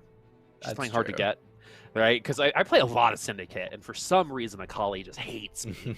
I've been able to do some really cool stuff with Akali 1s with like some sniper boards and stuff when the backline's a little weaker, but eventually they're just going to start repositioning, right? You position against an assassin board by switching your rows, and when your back row's full of tanks, what is Akali going to do? Yeah, not much. That's what the Giant Slayer is for, right? Yep. So, you know, we're trying. 7 Syndicate is real good, though. So that means that people like Akali, but mostly, you know, whoever's in the spotlight or even these itemless units are just going to get 50% additional power over the already Syndicate power. So you don't need the items as much. They're going to be doing that damage through the buff, but of course they're going to be nice. Let's see where this is going to go. We're going to go ahead and take the mana away from the Kog'Maw and the Gangplank. Oh, that was a good Akali. There we go. So that's how it's supposed to work. Another one. Soon. There it was right there. Galio. Yeah, just to mark them first before she executes them. There we go. Yep, exactly. She has to get one ult and then another one to make it happen. So, and this is around the amount of HP you would expect with a comp like this. As 7 Syndicate Assassin Scholar, which also means that we're getting some mana as well to help out. Yeah, that's going to be pretty nice, actually, as well. It could be the difference maker. Nice to be able to tech in some of these synergies like Scholar, like Enchanter, things like that. Socialite, even. Another GP2. Simon going for GP3, only 2 away. Oh, 1 away. Oh, You could have it. GP3 means money, money, money, money, money. Big money for Twin Yeah. Shot. Sorry, ears. We just gotta hit it. We just gotta hit. Do it. Keep rolling. Just keep rolling. We just gotta hit. Do it. Sell everything. Please. That's my answer. Just sell everything. Always the answer. Sell everything. Yeah, double gargoyles has been showing up on every one of our frontline tanks so far. Has been best on Galio, which makes sense since it is a 5 cost unit. Ooh, Shojin's is going to be our extra item. That's super good for Kaisa, actually. More cast means more damage. God, she's so good. That's like all of her damage is her casts. This tier 3 Tristana. Oh, peel. It's a good thing in TFT. Jive and Thrive 5 HP could be going 7th or 8th actually in this lobby number 4 where Jive and Thrive is you know, the point leader coming into this game. It's happening. Why again. does that happen? So I think it's just hard to be good for 4 games in a row. I mean, right? Just statistically, if you're good for 3 games, to continue to be good for a 4th game in a moderately, you know, sometimes high RNG based type of game can be a little hard for you, as it's going to be a tier 3 Gangplank in front of our eyes. We only have 18 HP, and if we do end up winning a bunch of rounds, this Gangplank should get us like 2 to 4 gold a round, which is nice. So we'll see if this is going to be our kind of comeback mechanic for Psy Money. We'll see. Enforcer, GP is going to be stunned. Fiora is going to find her way there soon. Fiora could deal with this GP, depending. Okay, this ult, half of it gets to the GP. Okay. Oh, shoots, makes money, heals up. There we go. This is the power of GP right now. Oh, it does not kill. One shot. Unfortunate. See, this is where a Deathblade would be nice. Yeah. The Deathblade probably gets the kill there. GP. Oh, why is it so small? Because if you get like eaten, but then the Tom Kench dies mid-eat, the units just like look small for a little bit. I don't know, it's weird, but I wonder if they're coded that way on the Rift, and then that's kind of how they like kind of came over here. I wonder how much of that coding is the same. I don't know. Yeah, I don't know either actually. Yeah, question. I also wonder how much skin sales are given through TFT, because I've definitely shopped for skins and been like, oh, this one's in TFT, and then bought it. Right, I like using the TFT versions of a lot of units on Summoner's Rift. I know I'm not the only one. Nah, I even used my 10 Hextech coins to make the Dawnbreaker Karma. Oh yeah. Yeah. So, but anyway, we're gonna make a Lulu this time. We have an empty spat on Blitzcrank, and that's probably gonna stay that way. Lulu Tier 3 Lulu now. That's a good ultimate. Here we go. Not as oppressive as before, but definitely annoying. Now we can make 3 gold per round just off of playing Yordles and having every other Yordle already tier 3'd. Love to see it. Jace goes in. Doesn't really give any other synergies besides just his own transformer. This Poppy though, double gargoyles makes Poppy very, very good. Mm-hmm.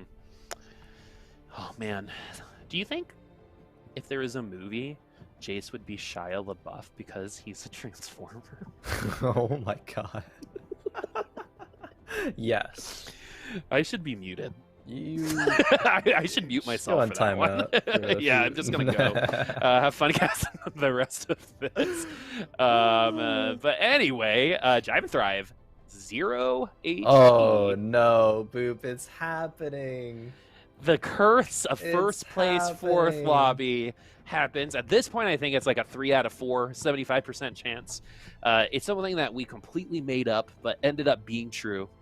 Which is if you're winning going into the fourth lobby, you will bot out. I don't know what it is, but I think it happened with I Like Hobos like 3 or 4 times in a row. And then and now we just realize it's kind of a thing that happens. I truly believe it's just because it's hard to top 4 games in a row. That's just tough to do in a game like this, but getting that 8th is going to be rough. It takes him out of potential winning contention. Ziggs got sold. I believe Sox made an argument to leave Ziggs 3 on the bench, so you would continue to make more gold. But it has that remover, but doesn't want to use it right now. Instead, sells the Ziggs, gets the instant value, puts the Banshees on the back line, but it's going to be enough. I mean, this Tristana is executed by the Akali. That's not an Akali 2, Boop, and that is very, very strong. Finally, right? It's finally not hitting people with, a pretty little feather. We're taking some names now. We're part of that syndicate. We're no longer just an intern. Yeah, we're gonna get some gold now, and we're gonna continue developing our lead. I literally have not seen Syndicate 7 lose. Really? So I wonder if that's gonna continue to get here. It's like Dusk, right? Remember how consistent Dusk was? Yeah, it is. It seems as though it would be a similar kind of similar power level to that. Yeah, you hit your Lilia, you got your Dust 6, and then all of a sudden, like, things just became a lot easier. Riven was really good back then, if you remember. But we've got 1, 4, 6, 23, 45 for our HP totals, which is still anyone's game. Love to see Crispy Burger at the top there. Would love to see 3/8 and a first. That is that's an awesome day of games, to be honest with you. Is it? I would probably leave that feeling great. Yeah, I mean, you loved enough on the first, but an amazing day of games, It makes it recency bias, right? True. Depends on how much your brain's wired to feel that recency bias. Exactly. But, money actually becomes a little less valuable the later we get, unless you're really trying to roll down for some 5-cost units. So something like this Gangplank 3 could open up a Bill Gates comp real easy. So this is going to be a nice ult from Akali into the back line. Even just the first part kills the whole back line. Yeah, and they're going to get executed too, and they're the squishiest units. A nice Janna ult, though. That is going to be gnarly to deal with, but it's going to be the Shaco to compensate. Akali can deal with units like Galio, especially with things like a Giant Slayer, and since we tagged the backline already, we're not going to get stuck. And that's one of the best things about Akali is she inherently can unstick herself from some of these bigger units because of that ult. Yep, exactly. And boop, there you go. Takes out the Galio. Simon does drop in 5th. B Chris was in 6th, and Dim Dam Sum was in 7th. So we have our top 4. And Crispy Burger, that Twitch 2, that pesky little rat, has done enough work, has allowed Crispy Burger to go 8, find an Akali 2 of her own as well. And the items aren't amazing, but they're not bad.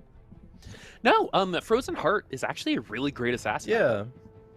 Especially, like, it's one of the best items to put on, like, your assassin emblem carrier, because then you can put, like, a tank back there and just get the back line to stop attacking. But again, Frozen Heart is a way to prevent ultimates from other people, because how do you generate ultimates? By auto-attacking and taking damage. So if you're not auto-attacking as quickly, you're not going to be ulting as much. As the Syndicate comp is going to be going up against Crispy Burger right now, and I might be eating my words about this Twitch, but it's going to be the Akali with the Giant Slayer that seems to be doing a lot better here.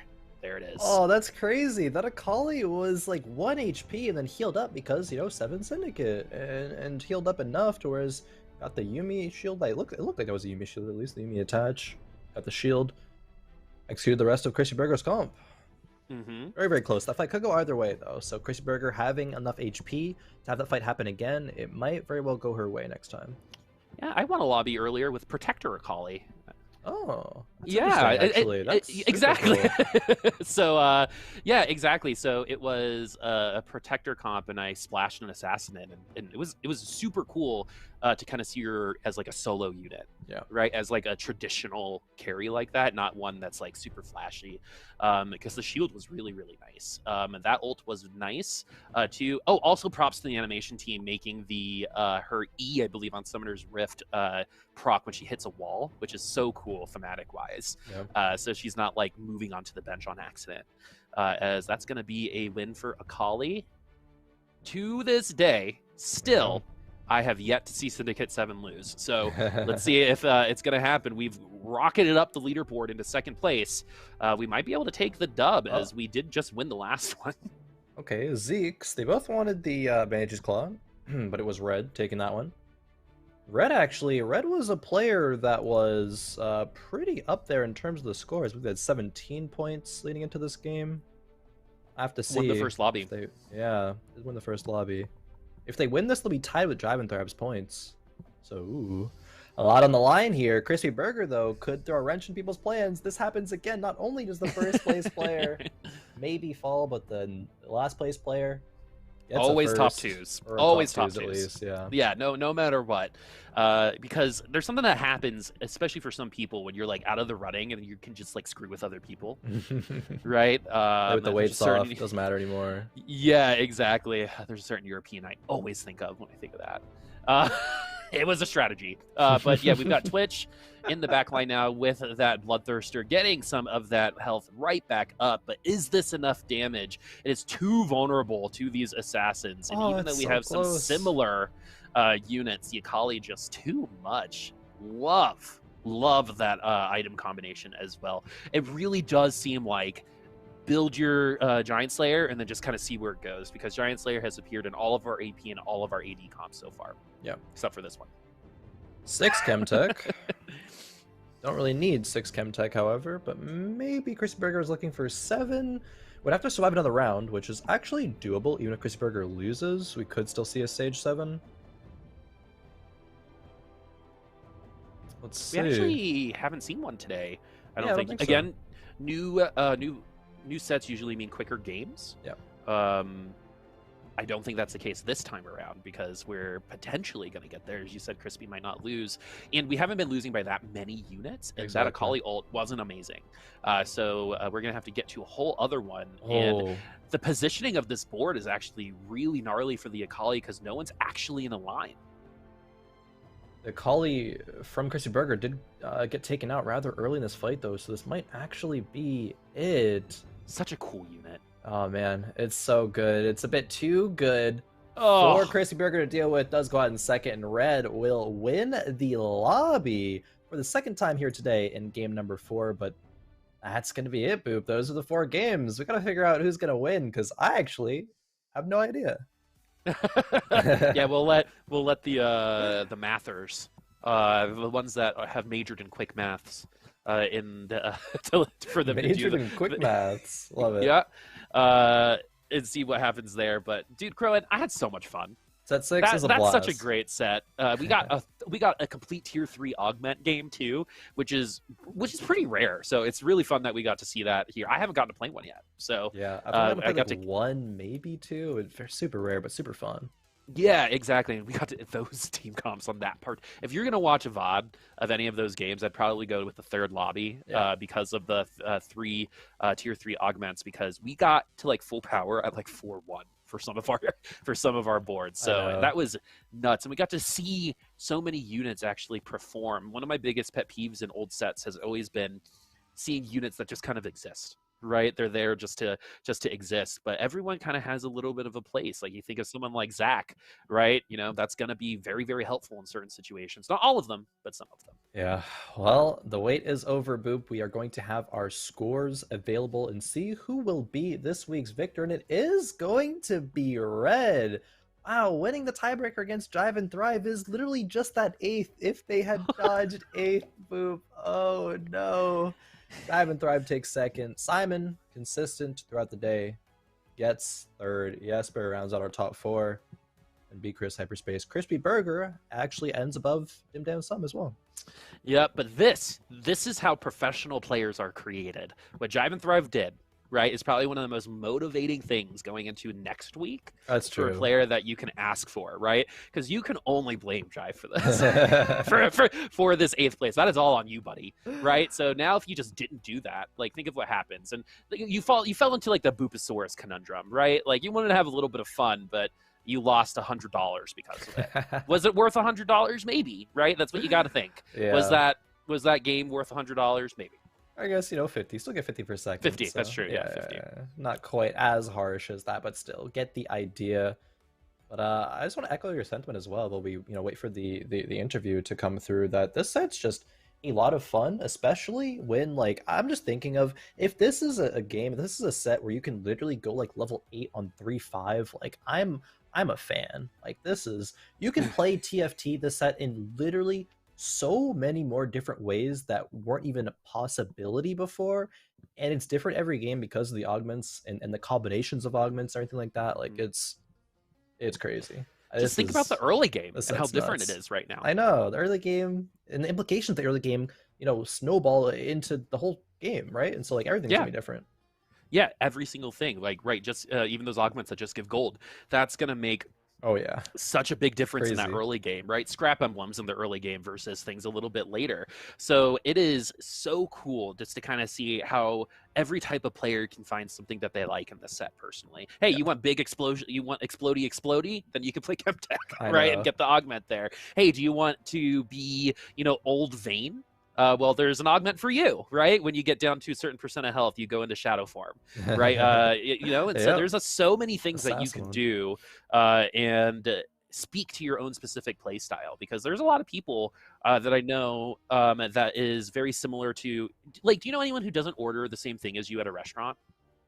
Just like, right? Like, that's intentionally like a just thing. Like doesn't order the same yeah thing. Like if you ordered like a cheeseburger, then I'm not going to order the cheeseburger. I know right? people actually. Yeah, like, you don't have to worry about that in this game, which is really, really fun for me, until you get to the top 4 or the top 5, and then you are starting to compete for units, which I feel like is when you should be doing that, right? So I think everyone's getting to play more of TFT, which is always better. I know.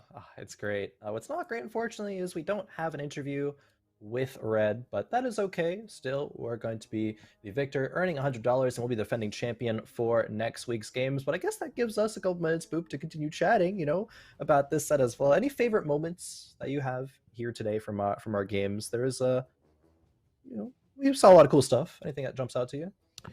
Anything that jumps out at me, I like seeing Akali there at the end. True, I cannot wait till 2 Akalis with the same items are just doing this the whole time on the board, and just who's gonna get executed faster, right? That is what I'm excited about. But I also like that third lobby, just overall seeing just what a lobby of tier 3 augments looks like with masters and above players. That was fun.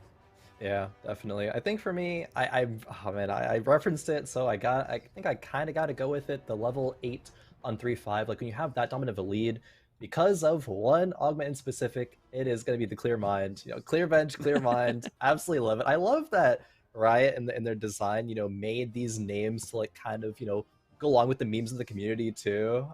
It's I amazing. love that. It's so good.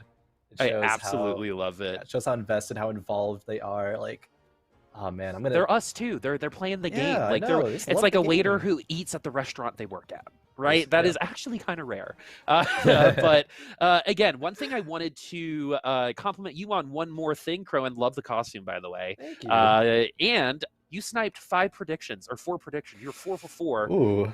From nowhere. That's pretty These good. These predictions were literally out of nowhere, and you were able to get it. So you gotta get that ticket, man. Buy some crypto, something like that. Maybe get that going. But oh man, maybe I just used up all of my luck here actually in this. So maybe I shouldn't push it too far. I don't know about that, but hey, it was an absolute pleasure casting this for everyone watching at home. And we're going to take a week off next week, but we're going to be right back, so Jive and Thrive can figure out how to not bottom 8 and win fight night next week. No. Yeah, but I have complete faith because you know, he played so well for those first 3 Oh, yeah. lobbies. Red coming in with a tie. That's, you know, maybe we get a rivalry building, right? Like Yeah. Hobos and Numano had not too long ago, where 2 players actually made it over 10 weeks at the same time, which Yeah. would be super cool to see again. But overall, today was awesome. Yeah, today was awesome, and I do think eventually we're gonna talk to Jive and Thrive. It's just a matter of time before not losing the tiebreakers in the end of things. So eventually, but as you mentioned, we are going to be taking next week off, the 4th. It's when the set's going to release. So everyone's just ladder grinding, things like that. We will be back on November 11th for more Fight Night Rising. So until then, it's been Crone and Boop bringing you Fight Night Rising, brought to you by Wisdom. Take care, have a good night, and happy Halloween.